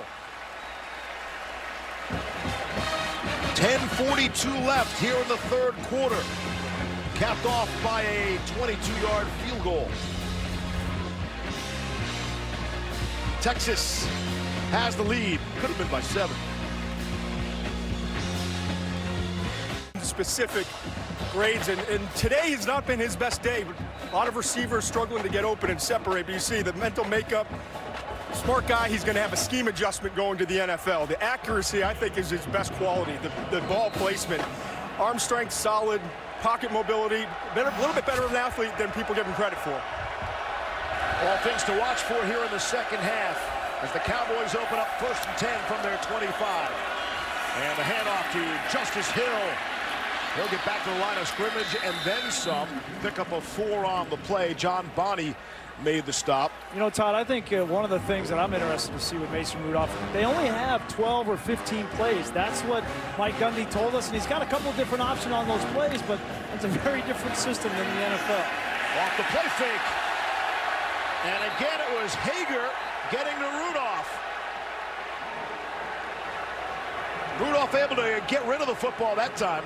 Rolling on the field is an incomplete forward pass. No foul for intentional grounding. Number 5 was in the area.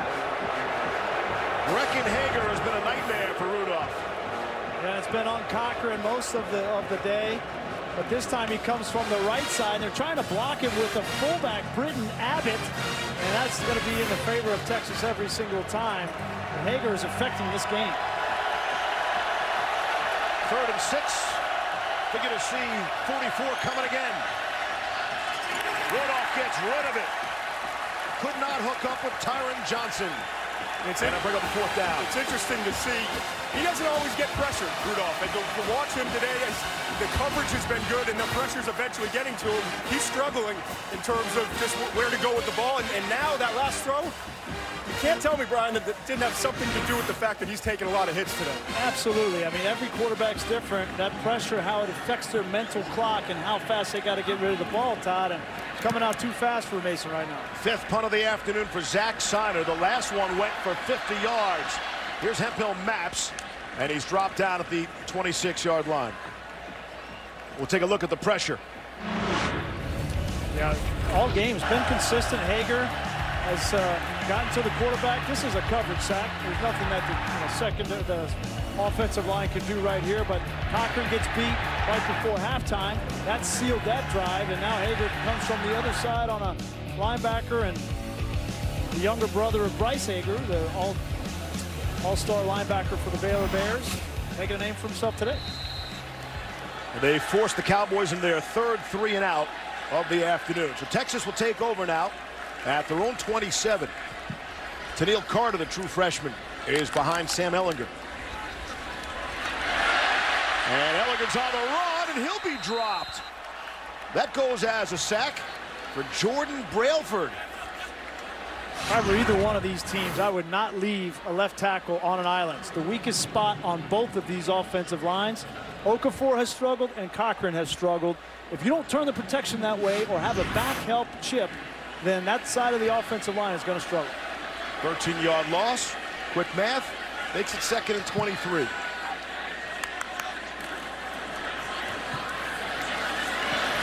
Sent Hurd in motion with Carter, the ball carrier. And the helmet comes off of Derek Kerstetter. He'll sit out of play. Justin Phillips made the stop. Almost got a good look at Kerstetter's face. He is so young. We were told yesterday he shaved twice in his whole life. No. To this point. Clean shaven. He doesn't have to shave. A beard? I didn't see any beard there. Wow. 2 times his whole life. 3rd and 20.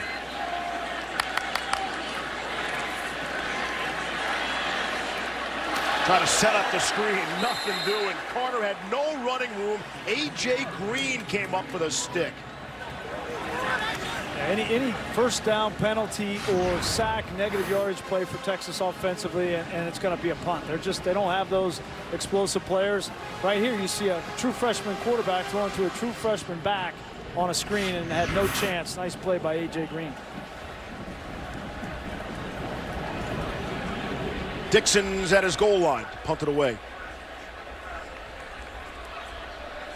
Got some pressure from the outside, able to get it off.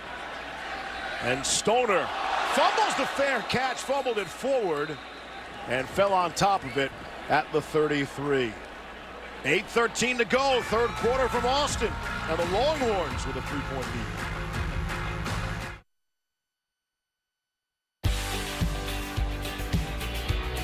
College football on ABC, presented by Kay Jewelers, is brought to you by Geico. 15 minutes could save you 15% or more on car insurance. And Chevy, the only brand to earn J.D. Power Dependability Awards for cars, trucks, and SUVs 2 years in a row. Cooper's Old Time Barbecue Pit. Which member of our crew, Grease, you think got the 2.5-inch thick pork chop called the Big Chop? It was Daly, Palladino. What do you think? I'm going to go with Vic. Vic? Yeah. All right. What are we going to do to get a big chop up here in the booth? Well, they better hurry. There's 8:13 left in the 3rd quarter. All you guys do is eat on this job. You gave me that burger in between 2 donuts a couple weeks ago. I couldn't eat that thing. Still got the leftovers, I'm sure. Here's Justice Hill as we send it back to Cassidy Hubbard. Thanks, Steve. And back to Louisville and Florida State, and Lamar Jackson doing Lamar Jackson things. Just a beauty of a 51-yard run here. That would set up a touchdown. He also has 140 yards rushing so far, run for a score, and thrown for one. Louisville up on ESPN. Cassidy, thank you.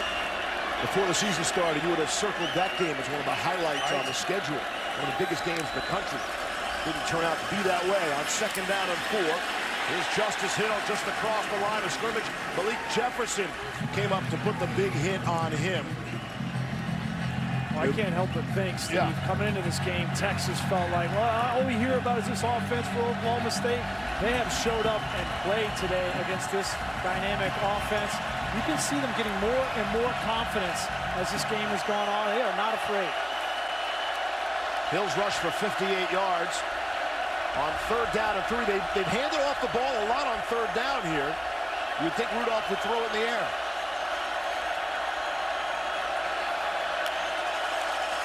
Again, they keep it on the ground on 3rd down. Just back to the line of scrimmage. Big defensive play by Gary Johnson.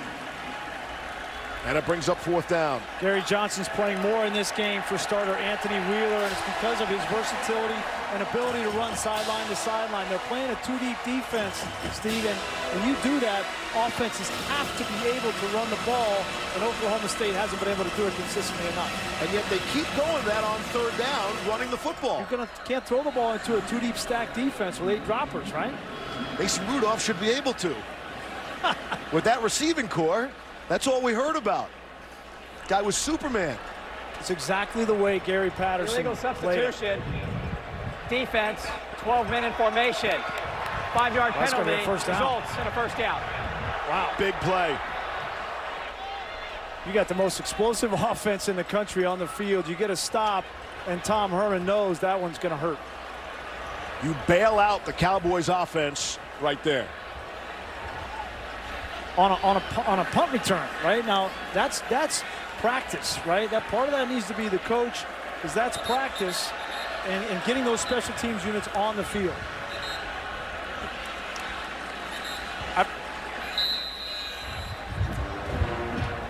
Mason Rudolph was going off the field. He thought that the drive was over. I don't know if he was going to go back and get taped up or something, but he had to run all the way back. He ran 65 yards. He looked like he was a little gimpy there. Hey, wait a second, too. We're going to need you back in the game.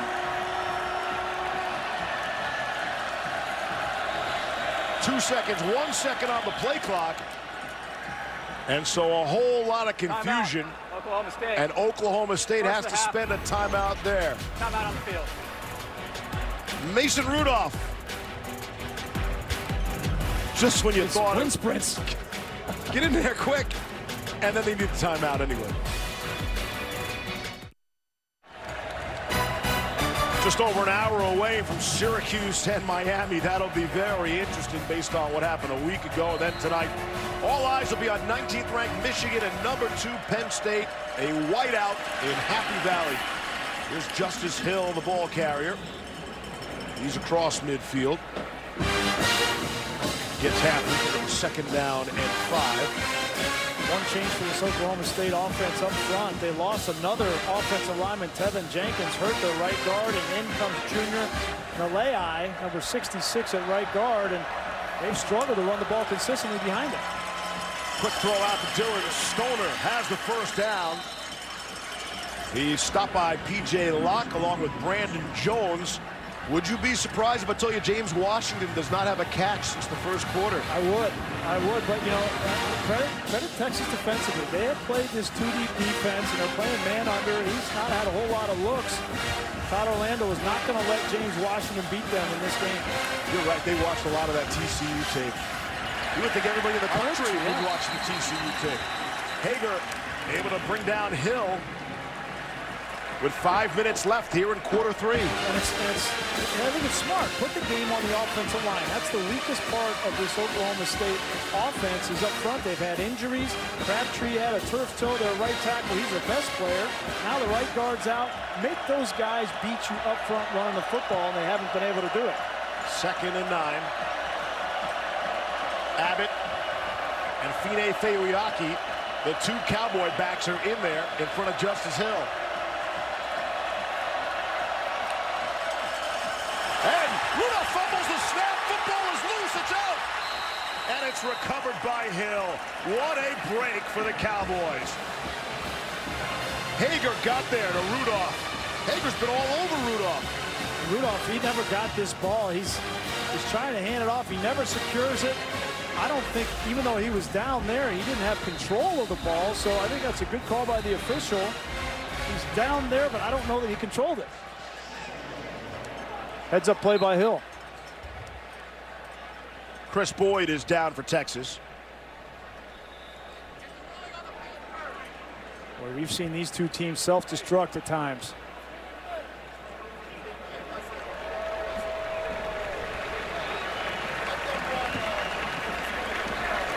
We're going to take a look at that fumble to see if Rudolph was down. As Boyd's helped off the field. Yeah, Texas can't afford to lose Boyd. All of a sudden, Washington and Aitman become much more valuable if Boyd's out of the game. Just the fundamentals, the focus and fundamentals, and Mason Rudolph doesn't secure that ball. Lucky it wasn't a turnover, but it's going to stall this drive. Now you got 3rd and a country mile. Brecken Hager's been a huge factor in this game on defense for Texas. So without Chris Boyd, he's not going to be able to play on this snap for sure. But Devontae Davis, a junior out of Miami, who's a big player as well, 6'3", 200 pounds, played sparingly this year, but he's going to have to come in. But it's not as big a deal, Steve, because they're having those corners play too deep underneath, right? It's the safeties that are having to play the deep routes, and the corners are really having to play in the run game up around the line of scrimmage. One of those safeties, Brandon Jones, he was beaten by the tight end of Oklahoma, Mark Andrews, for the game-winning touchdown a week ago. So they've come under some pressure. But they've been much better today. Yes. The communication in the back end was a point of emphasis for Todd Orlando all week in practice. And between Deshaun Elliott, Brandon Jones, John Bonney, who's played that center field position most of this game, it's been excellent. That's been the biggest surprise today, really. I mean, Todd Orlando talked about it. He said, I don't know that we can cover the way that TCU covered when we were talking about trying to implement that plan. But so far, so good. After review, the Oklahoma State player recovered the ball at the 46-yard line. It's going to be 3rd down. So they're going to say that Rudolph was down there before Brecken Hager put his helmet on the ball, but it's still going to bring up a 3rd and 14 or 15. If you're just joining us, you're surprised by the score, and you wonder about that Oklahoma State touchdown. Even that wasn't a Mason Rudolph touchdown pass. It was a J.D. King touchdown run. As you would expect, Rudolph has thrown at least one touchdown pass in every game this season. Nothing doing today so far.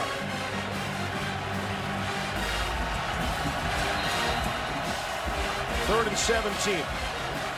So it's a loss of 7 as Rudolph is ruled down by contact at the 46 of Texas. Rudolph, good protection. Throws on the money and dropped. Jalen McCleskey, I think he had 6. Flat out dropped the football. 4th down. Absolutely, he had 6. They're going to clear outside with James Washington. And this is Jalen McCleskey's route. This is his bread and butter. He runs it perfectly. And it's just a focus, right?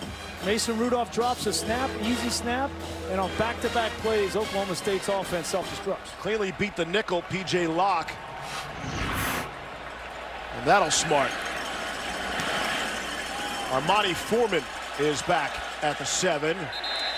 And that punt bounces into the end zone for a touchback. Todd McShay. There's some injury news down here, unfortunately for Texas. Their wide receiver, the freshman, Reggie Hemphill-Maps, is out for the rest of the game. I saw him limping in. It's a knee injury, so he'll be gone. And he's been the go-to receiver so far today for the Texas Longhorns. Yeah, and he's also, Todd, their punt returner, so keep an eye on that. Amani Foreman will come in for him.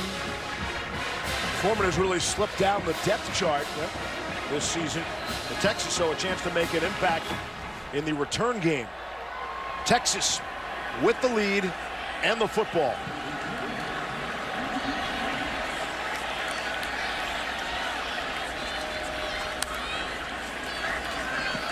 Ellinger to throw. Finds Colin Johnson for his 2nd catch. Trey Flowers came up to make the tackle. I think Texas really needs to get little Jordan Humphrey involved in this game. He's probably the most consistent receiver, in my opinion, and he has not had a catch so far in this game. See the numbers on Ellinger on 2nd and 5.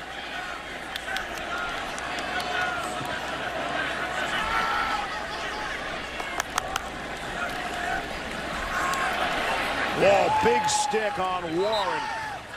Darian Daniels came up, and Justin Phillips there as well. Yeah, Phillips from the linebacker spot. He's a converted safety coming up and playing that linebacker position. He's gotten better and better every week. Glenn Spencer, their defensive coordinator, says he's been the most impactful player from that position that they've had on this defense. Son has come out on 3rd down and 5. Ellinger was looking to run the whole way there. Able to stay on his feet momentarily and then drop for a loss. 4th down. Whitener got there. Time to time, there are times where Sam Ehlinger will look like he's lost out there. As a true freshman, that's going to happen, right? And we were talking with Tim Beck, their offensive coordinator, and he says, you know, he'll get on the phone and he'll say, I just didn't like it. I didn't like it. So I asked Tim Beck, how many times did he say I didn't like it in the course of a game? And he said, too many right now. He just doesn't see the field as well as a more experienced player, and that's to be expected. And the punt from the 10. Stoner. Again, it looks like some running room in front of him. Elects for the fair catch. Man, Dixon's been their best offensive player in this game. No question. Could have an NFL future. Kickoff here, speaking of which, kickoff your week 7 of the NFL tomorrow. ESPN's countdown, Sunday NFL countdown crew. They'll get you all set up, get you ready for the week. And then Monday Night Football, it's a dandy this week. How about the Eagles? The Redskins will be in town. Coverage begins, Susie and the Gang, at 6 p.m. Also available in Spanish on ESPN2. Hola, John Sutcliffe, wherever you're watching. Chris Boyd back in the game, just out for one snap. It's a good sign for Texas. See Rudolph's numbers here in the second half. That's not an oddity. That's a trend. Here's Justice Hill. The first half, second half splits on Mason Rudolph really stand out, Grease. First half this season, 16 touchdowns, 1 interception. And Rudolph in the second half this season, 3 touchdowns, 3 interceptions. And he's certainly not used to playing from behind. Again, the only time they've trailed all season in the second half was in their one loss to TCU. 2nd and 5. Give it to Hill. He is greeted in the backfield. Charles O'Menahue came up to meet him and beat him. He just beats Crabtree, the right tackle. And right now, Texas is more physical up front than Oklahoma State's offensive line. And Mike Gundy told us this week, he said, athletically, this is the best front seven that we will have seen so far this season. And Tom Herman's leaning on the best part of his defense. 3rd and 8, getting loud. Here comes a late blitz. Rudolph gets it away, and there's a flag. Holton Hill, I was going to say excellent coverage. It is until the flag comes out. It was locking down on James Washington. Well, he had great coverage of man-to-man. Did he get there too early? Pass interference, number 5, defense. 15-yard penalty from the previous spot, automatic, first down. That's a good defensive play. I'm sorry, that's a great defensive play. It's the best receiver in college football, and he's man-to-man all over the field, and Holton Hill played it perfectly. That's a bad call by the official. They just replayed it up on the Jumbotron, as you might expect, the reaction from the crowd. And that was the first time, Steve, that Texas defensively got out of that cover 2 safe look. They brought a pressure and left man-to-man on the outside. They would have got a conversion on 3rd down, saved the penalty. 2nd straight series with a key penalty against the Longhorns. Handoff, it's Justice Hill has some running room. He's got first down yardage and then some. As we come up with the final half minute of the 3rd quarter, penalties have been an issue for Texas today. 6 of them for 59 yards, whereas Oklahoma State has yet to commit a foul. Wow. I always think that pass interference penalty needs to be make me throw the flag, right? If there's any question at all, don't throw it. Let the kids play. I would agree. See if they get another play away in the 3rd quarter. Sure, why not? Rudolph will take the play action, get it out to McCluskey. He's able to hang on to this one. And P.J. Locke brings him down. And that is the end of the 3rd quarter. 10th-ranked Oklahoma State, they find themselves trailing by a field goal. ESPN's presentation of college football on ABC will return after this message and a word from our ABC stations.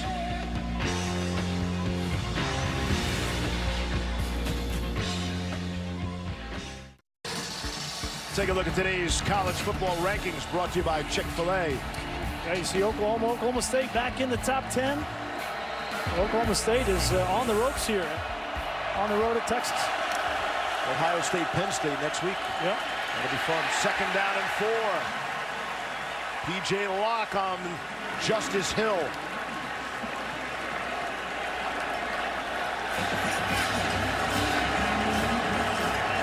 You had Georgia ahead of Penn State, right? I did have Georgia ahead of Penn State, yes. You good with TCU at 4? Yeah, I'm good with TCU at 4. There's a lot of football left to play, though. I'm not so sure they get through the Big 12 schedule unscathed.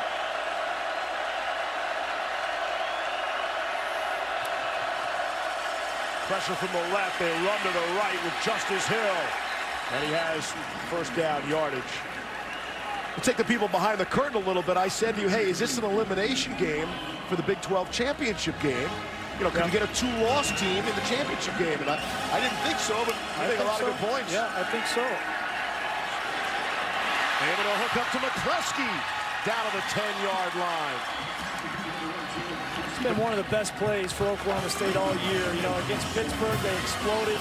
McCleskey had 3 touchdowns on this play. Give him credit for going back to it, and Rudolph trusted him. Gain of 23, and that was after that big drop. Here's Chris Lacey trying to hurdle. And the whistles and the signal before the ball came out, they can get a first down. Yeah, Lacey on the field, first down. The runner was out of bounds. The ball came loose. Trying to reach for the pylon. Oh, I don't know about that. Take a look at that. He did not step out of bounds, Steve, and that ball definitely came out. It was definitely a fumble. Right, I'm right here. I'm like 10 yards away. I really didn't think he was out of bounds. I thought the ball just kind of tipped back in. Oh, that ball was... Rolling on the field. Unless the tip of the ball, Todd, hit the out of bounds. 1.5-yard line. The previous play is under further review. It was definitely a fumble, and he was definitely inbounds. Lacey was. The question is, did the tip of the ball, when it landed on the ground, touch the out of bounds stripe? Dylan Stoner was there. Wow. There he is. He stays inbounds. Left foot's in, right foot's in. Now the ball's out. So where does it land? Wow. We're going to have to blow that up and look at that. The ruling on the field is important. It was ruled out of bounds, but that is much closer, I think, than that official even thinks.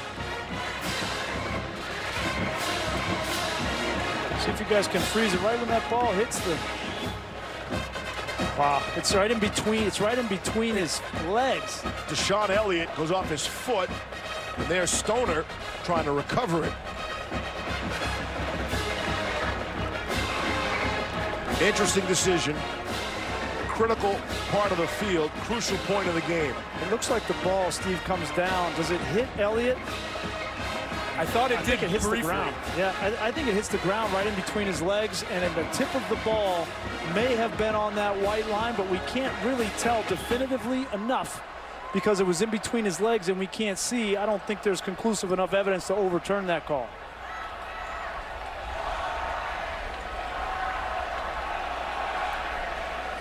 After review, Oklahoma State recovered the football at the 1-yard line. The first down was made of the Oklahoma State's ball, first and goal at the 1-yard line. So Dylan Stoner falling on top of that football at the 1. They keep the ball and get the first down. Yeah, get the first down, which is big. You know,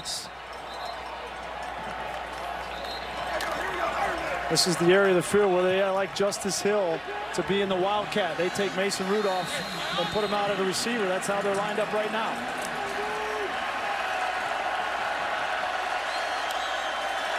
First and goal.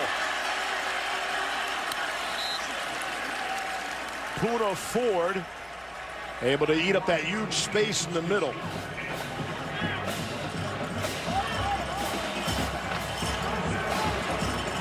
That snap kind of surprised Justice Hill. Came up on him fast. They've been going to that Wildcat recently. Some red zone issues. They're going to do it again. Second and goal.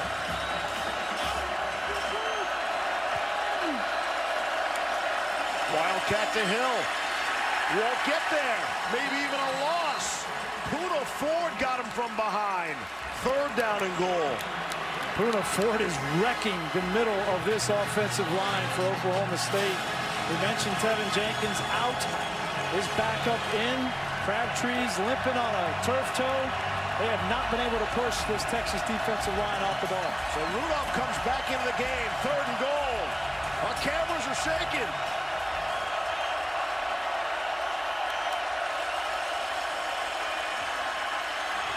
Knocked away. Brilliant defense by Holton Hill.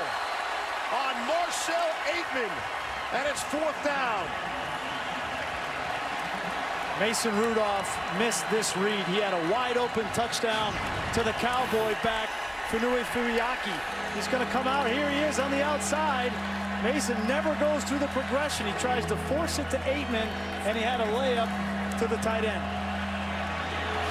Trying to hold him to a field goal. Matt Amendola from 19 yards away for the tie. And the line drive is through. And with 12:31 to play here in the 4th, we're tied at 10. Texas will get the football. We'll see what Sam Ehlinger could do. You see Jenna, Sam's mom. It's a well-known story about the Ehlinger family. That Sam's dad, Ross, passed away in March of 2013.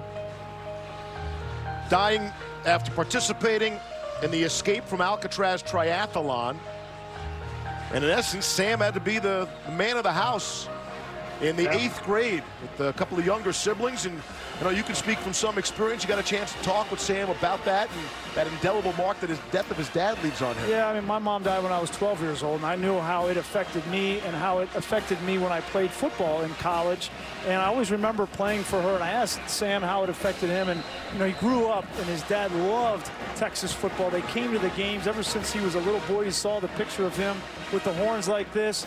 And he said, you know, Dad, we're here together. And he thinks about him every single game. Every time he comes out on the field, he kneels down and talks to his dad, and it's a special bond. Here's Chris Boyd trying to return the kick, staying on his feet. Boyd, the aggressor. He was knocked out by Matt Amendola, the kicker. And so good field position for Ehlinger in Texas. But you come that far, right? You come that far, and he knew it was his dad's dream to see him play college football. And I just told him, listen, man, he's watching you, he's proud of you. And he goes out and plays for two people, for himself and for his dad every single time he puts that uniform on. It's one of the great things about college football, right? You get these stories of tragedy and kids like Sam Ehlinger that turn a tragedy into a positive and playing the way he plays in honor of his dad. The first word about Ehlinger, just the toughness. And that's that's tough upbringing. That's tough to deal with. It's the hardest thing any kid has to go through, right? I can't imagine. I can't imagine what that's like. On the ground, Chris Warren. You got to believe, Steve, you get into the 4th quarter, right? And the battle-tested team in the 4th quarter is not Oklahoma State. It's Texas. They played two overtime games. They've won one and lost one. And they've played a lot of football in the 4th quarter with the game on the line.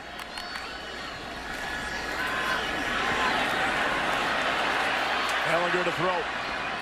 And he was throwing that one away. Burt was in the neighborhood. 2nd down. Part of that 4th quarter magic is believing in your quarterback. And it hasn't been a great day for Sam Ehlinger. 200 yards through the air, 90 of that was on the one pass to Burt. But if your team believes that you're going to make a play at the quarterback position in the 4th quarter, that's a big advantage. 2nd and 10, they're across midfield. Ehlinger looked to his right briefly and will throw to his left. Could not hook up with Dorian Leonard. A.J. Green had the coverage, and the crowd looking for a flag. Well, this crowd remembers the penalty they called on Holton Hill that kept the last drive alive for Oklahoma State. And there was a lot more contact here from A.J. Green than there was for Holton Hill. He's got his hands on him. Just call it fairly both ways. Call it the same both ways. Still no penalties on Oklahoma State today. And we're under 12 to play in the 4th quarter. 3rd and 10, chance to stay on the field. Ehlinger's throw. A.J. Green had the coverage, looking to hit Leonard again and could not connect. Boy, and that's a play you got to make if you're Leonard. That ball's thrown on time, accurately, in a place where you can make a physical catch and get a 1st down in the 4th quarter of a tie ball game. You've got to make that play. We talk about Tim Beck says the wide receivers are the best part of this offense. They haven't played that way today. 3 straight incompletions for Ellinger. Diller Stoner will run up, and that'll bounce out of the end zone. We expected it to be close. Didn't expect it to be this low scored. You're watching college football on ABC, presented by K Jewelers.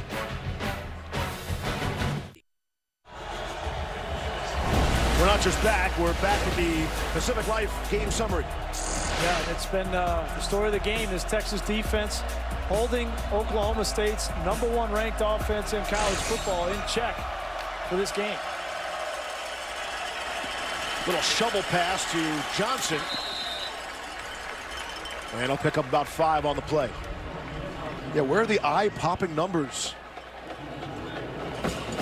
Even Hill, the top rusher in the Big 12, held to 84 yards. Yep. Washington, the top receiver in the Big 12, 32 yards. They've held this offense under 300 yards of total offense when last week against Baylor they had 740-plus yards of offense. Quick screen out to the left to Stoner. He has first down yardage. This explosive Oklahoma State offense went more than 37 minutes without points until picking up that chip shot field goal that has tied the game at 10-all. And I think it's been a couple of things, Steve. It's been bend, don't break, have 2 safeties, don't let James Washer and McCluskey beat you down the field. And then this front 7, led by Poona Ford, have really owned the line of scrimmage in the run game. Hand off to J.D. King, able to squirt through, and he has first down yardage, carrying a whole lot of burnt orange on top of him. The question will be, as this game wears on into the 4th quarter, can that front 7 for Texas withstand this running attack, right? So they're getting a little bit tired, don't have a whole lot of depth, and back-to-back runs with good yardage on the ground.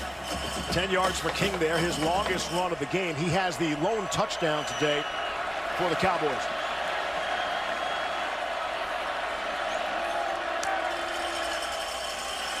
Give it to King again. Nothing doing there, right into the middle of that Texas defense led by Malik Jefferson. Watching Game Day this morning, and they have the McShay scroll on the bottom line. Oh, is that what it's called? Among the linebackers. Todd, you got him #2 at the linebacker position? Hey, Greasy, you'll get a scroll one minute. Yes. He's a really good athlete, continues to develop. And I've seen a lot of improvement from him. He's to continue to get better taking on blocks and with his eye discipline. He's a really talented athlete. 2nd and 10. Longhorn Nation wants to know why he's not #1 at the position. That's what everyone asks. So he gave him a C+ in something, Todd. Curve, on the curve. Here's Hill trying to get outside. Bring up a 3rd down. Chris Boyd ran him out. How many more stops can Texas get defensively, right? You know that this offense is just waiting to break open. Big 3rd down here, 3rd and 5. A little over 9 minutes left in this game.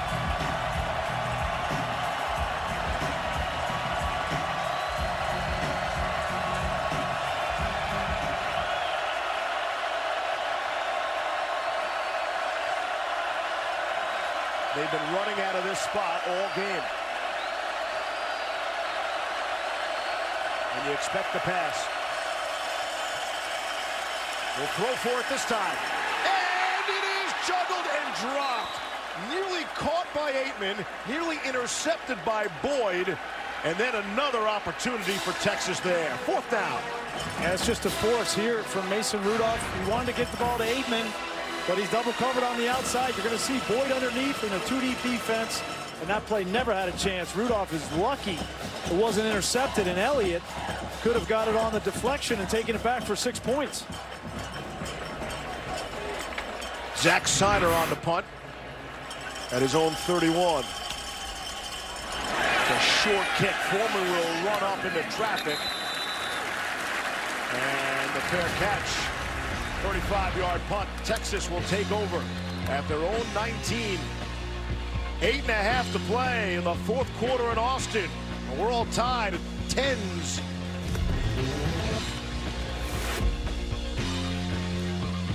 On ABC, number 18 Michigan State hosting Indiana in the battle for the old brass spittoon. Again on ABC. Steve, Brian, Todd. Cassidy, thank you.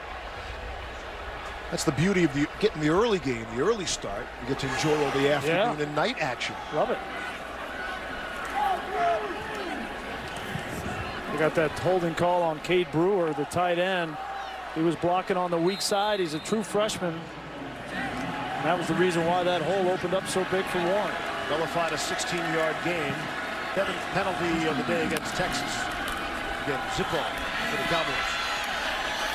Sam's going to run with it and not get back to the line of scrimmage. Darian Daniels making the stop. And there's, as we said, there's been 3 or 4 of these drives for Texas where they've started on first down and had a penalty or negative play, sack, something like that, and they just can't recover from that. Most teams in college football on 1st and 20 would throw the ball to get back to a manageable down and distance, but Texas just running it with Ellinger. 2nd and 19. That's Brewer in motion, top of your screen. Ellinger off the play fake, rolling to his right, got pressure, and had a man, could not connect. Colin Johnson could not hang on. Trey Flowers came up to apply the pressure on Ellinger. Well, if Ellinger would have had time, Steve, on the outside, he had Duvernay with a double move outside. This is Johnson coming on the over route, but on the outside, he had Duvernay for a touchdown, but he didn't have enough time to throw the football. Here's Duvernay on the outside, number 6. He's going to come down stutter and then go right by. That was a touchdown to take the lead in the game. Ladarius Williams slipped down on the coverage and doesn't get burnt for it. Here's 3rd and 19. In a dangerous neighborhood for Texas. Delay game. Play clock shows zeros. Delay a game. Offense. Half the distance to the goal. Still 3rd down. That dangerous neighborhood just got worse. And I know that's, Sam Ellinger has burst onto the scene, with his legs and his competitiveness and his fire. But there are parts of his game where he is still really raw and inexperienced, and keeping his eye on the play clock, keeping his eye downfield for big play opportunities. Those are 2 areas he needs to get better. Texas has just 74 yards of offense here in the 2nd half. Ellinger will throw incomplete to Brewer. He'll get out to the 19, not even close to 1st down yardage. A.J. Green had the coverage. And Texas dangerously will hand the football back to Oklahoma State. How long can they keep Oklahoma State so explosive on offense out of the end zone? Yeah. And their defense has been on the field way too much in this 2nd half, asking a lot of Todd Orlando and his group. Been asking a lot of Michael Dixon the whole game. Great punt. Great punt. Oh. And it's going to get even better as Stoner lets it bounce. Wow, you have a punt that far. Stoner has got to catch that football. It's a 66-yard punt. The #1 offense in the country. With the ball when we come back. Hey, Michael Dixon, smile. You're the star of the show. Look at that. 50-yard average. Just hit a 66-yarder to pin back the Cowboys. Time for the Affleck trivia question. Who are the only Texas quarterbacks to pass for 275 yards and rush for 100 yards in multiple games? Multiples. Intriguing. There's James Washington just trying to find any way to get the ball in his hands. Chris Boyd forced him out. I really think Mason Rudolph, they got to put the game in his hands. Let him throw the ball. I know it's a 2-deep man under defense, but that's the best part of your offense. Get James Washington, McCleskey, Aitman the ball in the passing game. That's Washington's first catch since the first quarter. Throwing down the field's got a man. The coverage broke down. It's Marcel Aitman. Aitman rumbling down to the 20-yard line. Boy, Brandon Jones was back there at the safety position. Last week he got beat in the Oklahoma game, gave up the winning touchdown, number 19 right there. He just gets turned around there, tries to flip his hips. And like I said, put the ball in Mason Rudolph's hands, your best player, just throw it up. Let him go get it. Aitman's 6'4", and they get a big play. 67-yard reception. You can get a flag, pass interference, anything. A lot of good things can happen there. Here's McCleskey for a half a yard. Coming up on 6 minutes to play here in regulation. This Texas defense, and Todd Orlando talked about communicating better in this game. That was not a communication issue. It was just a fundamental issue. And Jones tried to flip his hips, and you got to stay up when that ball's in the air in the secondary. Already in field goal range from Matt Amendola. Interesting to see how they play the clock here. Hill on the left side. Has some running room, and he's stopped at the 13-yard line. Sean Elliott was there. We saw Oklahoma State when they got down here last time, Steve, right? They get inside the 5-yard line. They tried the Wildcat with Justice Hill. They weren't able to punch the ball in the end zone. We'll see if Texas can bow up here again. 3rd and 3.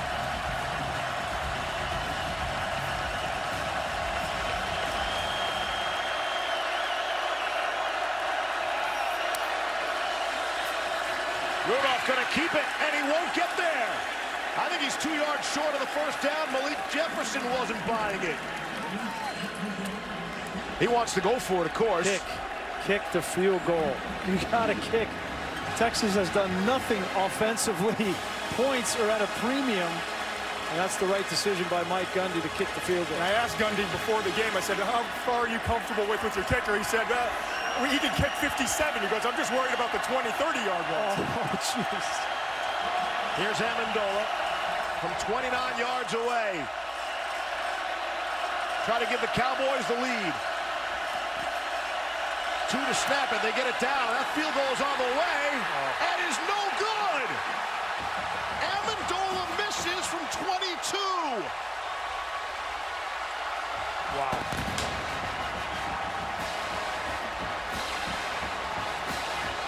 I blame Todd. You get that big play down the field to aim at exactly what you want, and again, back-to-back drives, red zone offense, snake bites. Oklahoma State, and Tom Herman's right where they want to be.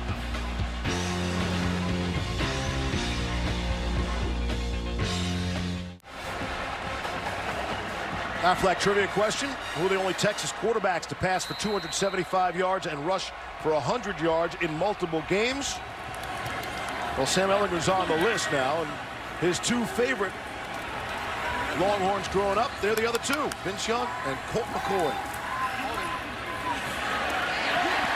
Long pass. Long in terms of distance. The ball traveled is complete to Devin Duvernay. That's a big-time throw. That was a great throw from the opposite hash on an out route. That's an unbelievable throw from Sam Ehlinger. A great way to start this critical drive in the 4th quarter. Got 9. 2nd and 1.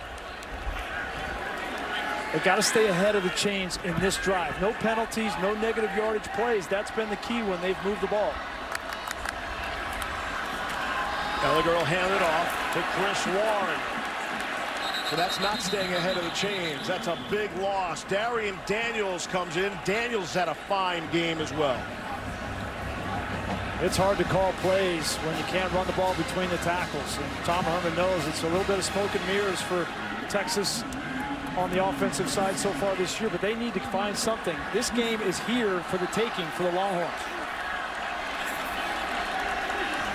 3rd and 2.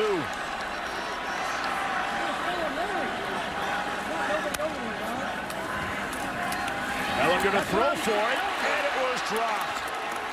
Cade Brewer had it, and then he lost it. Rodarius Williams had good coverage on the play. It's the little things, right? If you're going to throw this ball here, you have to throw it low, Steve. Don't put your receiver exposed with your ribs like that. Throw it on the ground so he can fall to the ground, catch it, and get the first down. It's those little accuracy things that Sam Ehlinger has to continue to get better at. Whitener helped out with Williams, making it a Brewer sandwich. Here's the star of the game, Michael Dixon for Texas. His 10th punt. And the fair catch at the 20 for Dylan Stoner. Just joining us, the key play was the turnover. Puna Ford forcing the issue. And then one of the great sideline dances you've ever seen. Man. How does John Burt not step out of bounds? Sam Ehlinger banging into the end zone for the touchdown. what's amazing to me is Oklahoma State had the early lead. They marched down the field 96 yards like a hot knife through butter. Yep. There was no reason to not expect they could do that the rest of the game. Todd Orlando makes the adjustments with his defense. First down and 10. Justice Hill. Gary Johnson the stop, and Malcolm Roach. I'm going right back at these safeties for Texas. Aitman or Washington, take your pick. You got to think Brandon Jones, his confidence is a little bit shook on the back end at safety, giving up 2 big plays in the last 2 games. I'd test him again if I were Oklahoma State. Second and 10. Handoff to Justice Hill, has a little bit of running room, and it'll bring up a third down. 2.5 to play. And again, you think about a field goal, and Matt Amendola has to still be thinking about the miss from 22. Yes. That's still got to be in his head. Amendola has had 5 misses this season, 3 of them coming inside the 30-yard line, including that last one, which could be critical. The play of the game right now if Texas can get off the field. So important, timeout has been called. Oklahoma State takes the timeout. Their second. 2:04 to go in, let's say, regulation time. Tied at 10.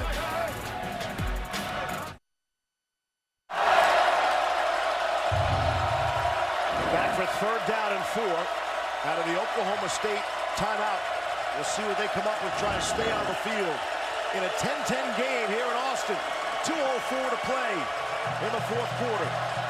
This is a pressure look from Texas defensively with man-to-man on the outside. Rudolph looking left the whole way. And some miscommunication trying to hook up with Chris Lacey. Chris Boyd, the coverage. 4th down. You had exactly what you wanted if you were Mason Rudolph. You got the blitz on the weak side. It was picked up beautifully by Justice Hill. Watch him pick up the linebacker. This play, you got to throw the ball on the outside and make a play. Give credit Texas defensively for bringing up a big stop, and now they're going to get the football back with 2 timeouts and plenty of time.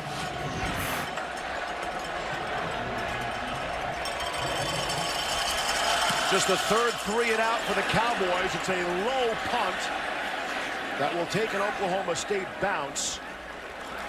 And Texas will start at their own 25 with 3 timeouts left and 1:46 to go in a 10-10 game. Coming up tonight, 19th ranked Michigan. It's number 2 Penn State, 7:30 Eastern here on ABC, streaming live on the ESPN app. Penn State is 15-1 since their loss to Michigan last season. Coach Franklin saying that loss gave us a shot in the gut. See how they respond tonight. Should be an unbelievable atmosphere tonight in Happy Valley. Hey, Texas has seen this story before. They've had a lot of moral victories this season. Here they are, tied at 10 with the 10th ranked team in the country. And Sam Ehlinger has the football in his hands. Under pressure, able to slip away from it. Ehlinger now able to throw and complete. Colin Johnson needed all of his 6'6" frame to bring it down, but it's small yardage. Yeah, and he doesn't give up on any plays. Sam Ehlinger extending plays, just give him an opportunity on the sideline. And great job by Johnson keeping his toes in. 2nd and 3. Ehlinger again trying to go sideline. He did catch it, but he was already out of bounds. I'm Oklahoma State and Glenn Spencer defensively. I am going to continue to bring pressure on Sam Ehlinger. Not seeing the pressure real well, not seeing the blitzes, and especially when you can drop off in zone, and a zone pressure might get him to throw the ball to you on an interception. Texas 3 of 15 on 3rd down conversions in the game. Chris Warren is split out as a wide receiver all the way down bottom of your screen. Ehlinger with plenty of time to throw. Cocks and fires, and it's incomplete. Gerard Hearn had it, and Rodarius Williams makes sure he couldn't hang on to it. There's a flag down. Yeah, they're going to get Okafor, the left tackle, for a hold. Holding, number 78. Offense. That penalty is declined. 4th down. 1:26 left. So they decline that, brings up 4th down. And third consecutive 3 and out by Texas. And the offense from both sides has disappeared here. Yeah, you got to give credit to these defenses too, Steve. I mean, we've talked a lot about Texas defensively, but Oklahoma State, well, granted, Texas not very explosive offensively, playing with a true freshman quarterback, but they have played well on the defensive side and kept them in the game.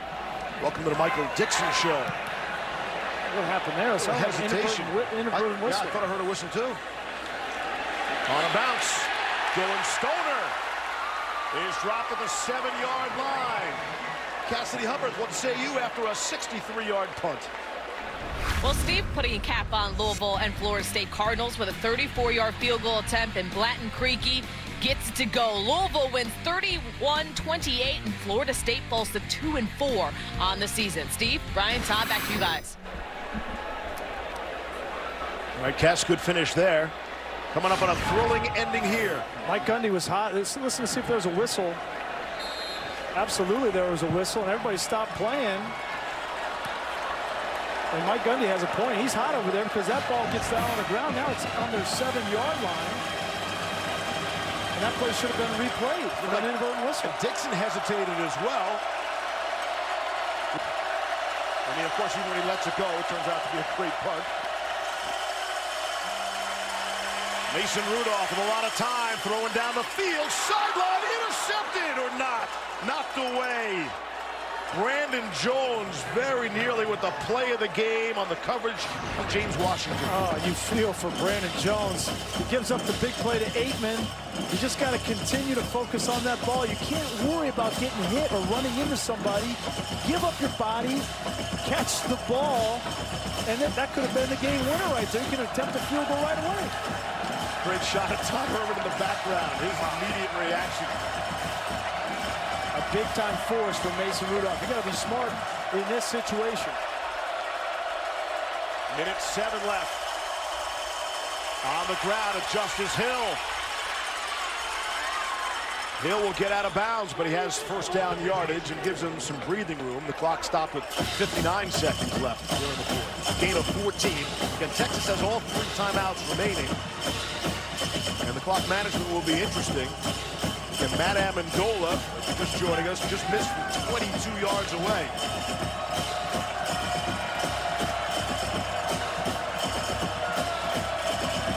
Hill is over 115 yards rushing on the afternoon. Ball to 20. Rudolph again on the ground, and J.D. King. And how about this strategy, keeping it on the ground? You know what? I think, when you're an offensive coordinator and you call a pass play on first down on this drive and you see your quarterback throw it into double coverage, should have been intercepted and could have been the game over, all of a sudden you call the game differently, right? Even though it's Mason Rudolph and he's a Heisman Trophy candidate, all these things, when you see a quarterback do that, you can't help but call the game differently, and I think they're playing for overtime right now, to be totally honest with you. And that's quite a statement in itself, and I'm with you. I agree. 2nd and 2. #1 offense in the nation. Playing for overtime at Texas. They hand the ball off again to J.D. King. Sure, Texas should use a timeout. They got 3 of them. Absolutely. I mean, it's 3rd and short. You could play this either way. You got a injured player down on the field. Looks like the left guard, Marcus Keys. That should cost Oklahoma State their last timeout. Boy, if they lose Marcus Keys, they've already lost the right guard, Tevin Jenkins, and you got Nalei, a backup, playing in place of him. Brad Lundblade, the starting center, is hurt. And now if you got Keys, you'd have the 3 guys on the interior of this Oklahoma State offensive line out in this game. And that goes a long way to explaining what's happened to Rudolph in this offense here today. Well, it's a big reason why they didn't beat TCU, right? They didn't have Zach Crabtree, and they were struggling with injuries up front, and they couldn't protect Mason Rudolph. And that's been their struggle all season long. And Keys doesn't look like he's moving at all right now, Steve. Looking at the back of his neck and seeing, oh, he's going to get up. That's good.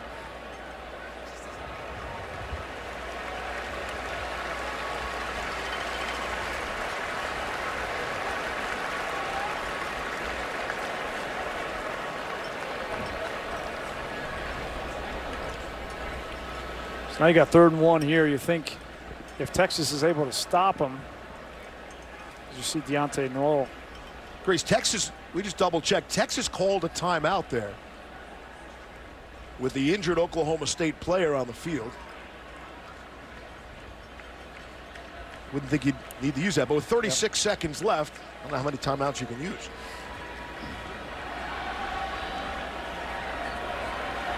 Yeah, if Oklahoma State gets a first down here, then I think it's decision time for Mike Gundy. I don't know why you wouldn't let one of the best quarterbacks in all of college football at least attempt a couple of passes to at least get in field goal range for Amendola. And I get that Amendola probably is shaking a little bit after missing a 29-yarder, but he did tell Todd McShay before the game that he's good from 50+. Give him a shot. Why not? What's the alternative? What's the downside? There's very little risk in that. So 3rd and 1 for Oklahoma State. Out of the 30. 36 seconds left in a tie game.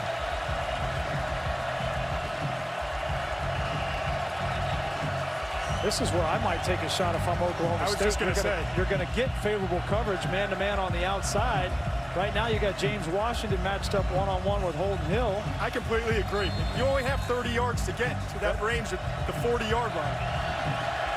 Washington right in front of your screen. And flags fly, and they were handing the football off anyway. Well, the guy that came in, Noel, the left guard, jumped. He's nervous. It'll be a bad time for the first Oklahoma State penalty of the game.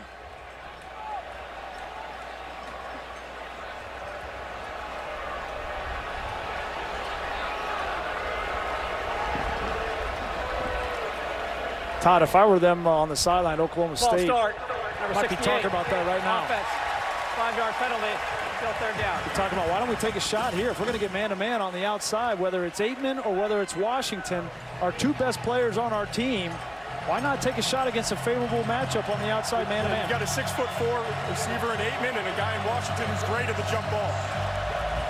So it looks like they're going to double Aitman and leave Washington one-on-one. 3rd and 6. 36 seconds left in the 4th quarter, tied at 10. And a draw play to Justice Hill. Playing for overtime. And they didn't get it, and Texas took a timeout. Chris Boyd came up to make another stop. I get the offensive line issues, but this is so out of character for the Cowboys. Yeah, Todd, I mean, it's hard to overstate the offensive line issues, though, right? If you drop back and try to throw the ball, you get a sack fumble.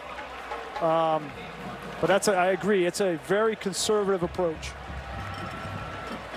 Because there's things you can do, right, to protect that offensive line. Wad them up, keep a tight end or back in protection in the inside, but you can't completely hamstring your offense. Chris Boyd has made 13 tackles today, and he missed a few plays when he was banged up. Now, we talked about with Todd Orlando, I asked him who are the most important players on their defense in this game, and without hesitation, he said they're 2 corners, Holden Hill and Chris Boyd. Holden Hill's made a bunch of plays in the tackling in the run game as well. Those 2 guys, I bet will get a gold star from Todd Orlando tomorrow morning. Said because if we can win those one-on-one matchups, we can win this game. And here they are in position. See Josh Rowland to get an opportunity. 32 seconds left. Siner is back to punt at his own 11-yard line. Gets it in the air. That's the big key. Foreman will let it bounce. And they'll take an Oklahoma State bounce. They want to run some more clock even. That's why they didn't touch it right away. It's a 45-yard punt. And so Texas will take over now at their own 29-yard line with 1 timeout left and 19 seconds left. Want to take a shot here too? I wouldn't be surprised if they kneel on it right here, to be totally honest with you.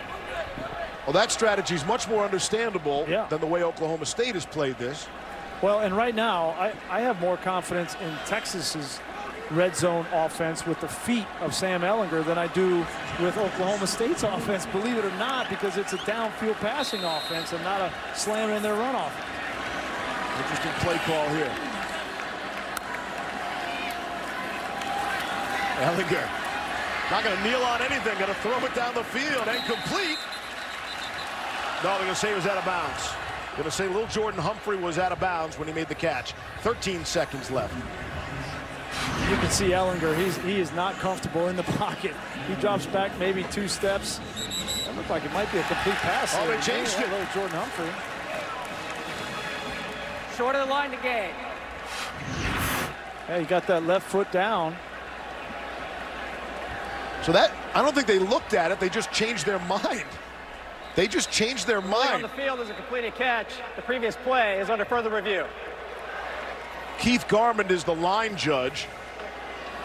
That was bizarre. I give Keith credit, you know. Maybe because the original call on the field was not completed catch. It was an emphatic out of bounds. And then it was completed catch, and now we'll look at it. See, you know, it's hard for these officials to see control of the ball and see the foot at the same time. I don't care how he gets it done, just that he gets it right, yes, right? So you call it wrong and then correct himself. I give Keith credit. I think I see some green there between the shoe and the out of bounds. That took just 6 seconds off the clock. In case you're curious, Joshua Rowland, the kicker,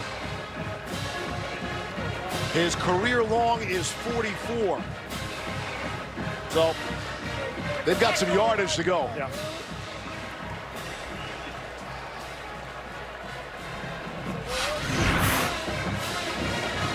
Boy, Tom Herman talked with us yesterday about finding that signature win. If they could find some way to win this game, what that would mean. Rolling on the field is confirmed. It is a catch. Check it down, Texas. Something to validate kind of how he has worked to change this program and change the attitude, change the effort, change the expectation. And sometimes you need that signature win, and a top 10 team here at home would definitely qualify. 2nd and 1. 13 ticks left in the 4th quarter. Ellinger to throw. Trying to step out of the pressure. And he will be taken down by a host of players, including Brailford and Phillips. And that'll do it. Regulation. History. We played 4th quarters and haven't settled anything. 10th ranked Oklahoma State on the ropes. Tied at 10. We'll welcome you back to overtime after this. Steve Levy, Brian Greasy, and Todd McShay back in Austin, Texas. What do you say we play some free football? Overtime. 10th ranked Cowboys and Longhorns, and the overtime rules. And actually, I love the overtime in college football. Oh, yeah. It's fun. And that's the point. Each team will get 1 possession from the 25. No game clock. You can throw that away. The play clock only. And should we get to a 3rd overtime, no more extra points. Got to go for 2. And I think the advantage here, quite honestly, is for Texas. They've been in 2 of these games already this season. Two overtime games. One against USC they lost, and then Kansas State they won right here in Austin. And they've been pretty good in overtime. Longhorns are the only team in the FBS to play more than 1 overtime. One with a 1 overtime game. And this will be the 3rd one of the season for them. And I think this is where, you know, the legs and the running ability of Sam Ellinger really give Texas an advantage. I know they haven't done a whole lot offensively throughout the course of the game, but that's going to be a factor. Possession from the 25-yard line going in, 1st and 10. The winner of the coin toss gets the choice of offense, defense, or which end of the field we're going to play on. Each team gets 1 timeout per the overtime series, and they do not carry over. Oklahoma State, you're the visitors. You get to call the coin toss. Heads, tails, heads, tails. Call. Tails is the call. It is heads. Texas, you want the toss. Offense, you want defense? Which end of the field we're going to play on? You want to defend this goal? You want your backs to this goal. All right, so your backs to this goal. Flip it around, turn around. 1st and 10, Texas. All right, so we sorted that out. Any strategy to taking the ball first? Oh, yeah. Or going on defense? You always want to be on defense first. You want to know exactly what you need to get. You know, if that first team kicks a field goal, it informs your play calling.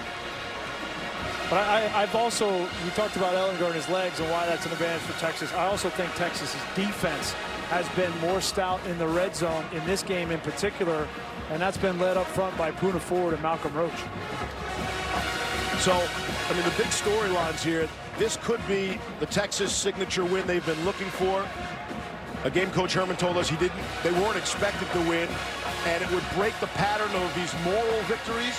Yep. And on the other side, here's Oklahoma State, who are the 10th ranked team in the nation, #1 offense in the country, who have not played very well all day, and they've got a chance to escape and really erase all this by still coming out here with a victory. Yep, and they're still in that college football playoff conversation, right? Even with the loss to TCU, they've got enough on their schedule. Oklahoma and Bedlam coming up. But before they get to any of that, they have to have this game or they're out of the playoff picture. So that sets up things nicely.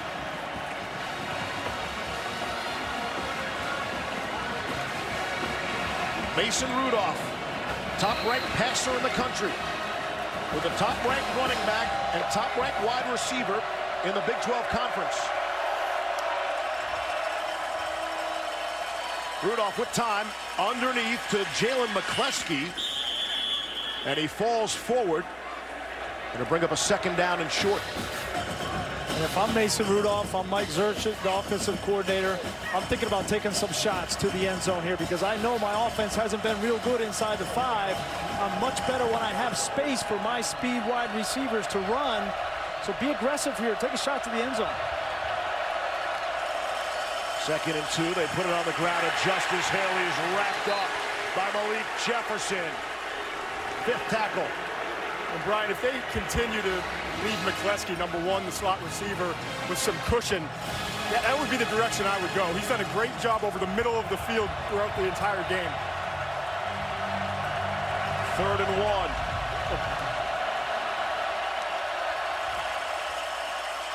Good play fake. Faked out a lot of people. It's caught by Teron Johnson. The ball comes loose. That's an incomplete pass. Yeah. Rolling on the field is an incomplete pass. Rolling on the field is an incomplete pass. 4th down. Again, another play from Holton Hill, locked up in man-to-man coverage. He's in tight man-to-man on Aitman. Sorry, that's Chris Boyd. Aitman's got that ball. Got to control it all the way to the ground, and it's punched out at the very end by Chris Boyd. Teach those corners to fight through that ball all the way to the ground. I think that's a good call by the official. Matt Amendola will come on. Again, missed a 22-yarder in regulation that could have won it. Timeout. Oklahoma State. 30-second timeout. You get 1 timeout every overtime.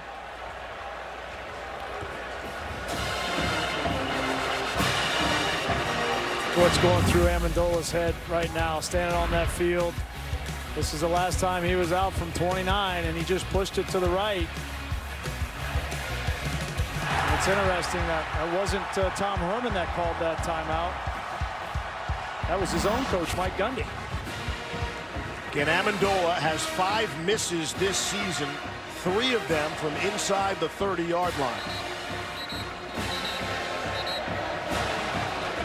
That's what you love about college football, right? These games come down to the very end, exciting overtimes. In the NFL, this is an extra point. You know, in college football, there's so many nerves. These 18 to 22-year-old kids, you never know what's going to happen. This will be a 34-yard attempt. Amendola, a sophomore from Lansdale, Pennsylvania, to put the pressure on Texas. On the way, and it is good. Just tucked it inside that left upright. Tuck it in.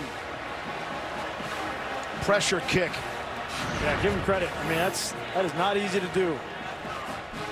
Come back after missing that short field goal and pressure situation. Good for him. Now, if you're Texas, you know exactly what you need to do. Need to score a touchdown, and you win. So when they got down in the red zone against Oklahoma, they haven't been there very much today, so we haven't seen a whole lot. When they got down there, they loved the play-action pass to Cade Brewer, the tight end. And I felt like Sam Ehlinger missed him in that game. Wouldn't be surprised if they tried that to Brewer here. Got inside the red zone 2 times during regulation time. And here they start at the 25 to begin their first possession in overtime. Texas touchdown and wins it. Field goal keeps it going. Ehlinger on the ground, trying to get outside. He will get outside, but it'll be taken down for a loss. Chad Whitener and Calvin Bundage brought him down. And he went down hard on the sideline, much like he did a week ago. He jogs back out. You're not going to have the speed to outrun this Oklahoma State defense. Not here in overtime. You see the back of his head goes down on the ground again. There's the side of his head a week ago, and this time the back of his head. Loss of 2 on the play. 2nd and 12.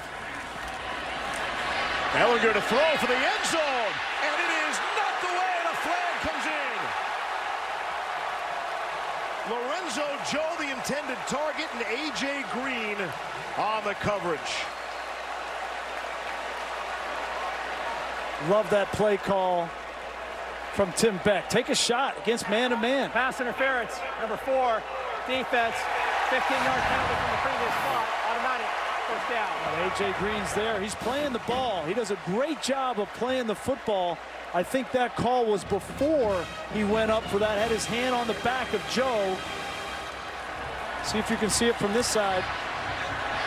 Right here, when he goes up for that football, I think that's what that back judge saw there. Ehlinger's mom reacting to her son inching closer to what she hopes will be a victory. From the 12 on first down. Here's Hurd. Down to the 7. Jordan Brelford made the stop. So only the 2nd penalty on Oklahoma State all game is a big one, the pass interference call.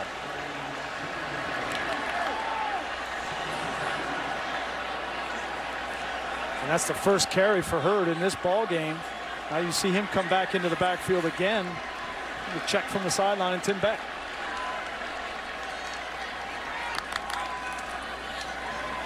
Quick throw out to Hurd. He'll get back to the line of scrimmage. Ramon Richards runs him out. 3rd down upcoming.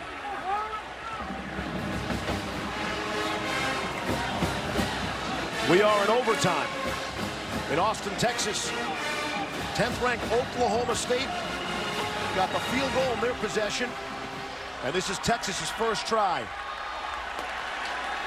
On 3rd and 4. Ehlinger rolling to his left in all sorts of trouble. Floats one, and it's intercepted.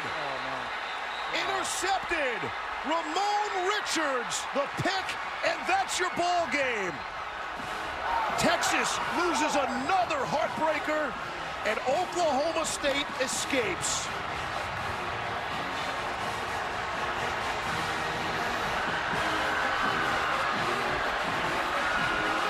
Play 60 minutes of hard football.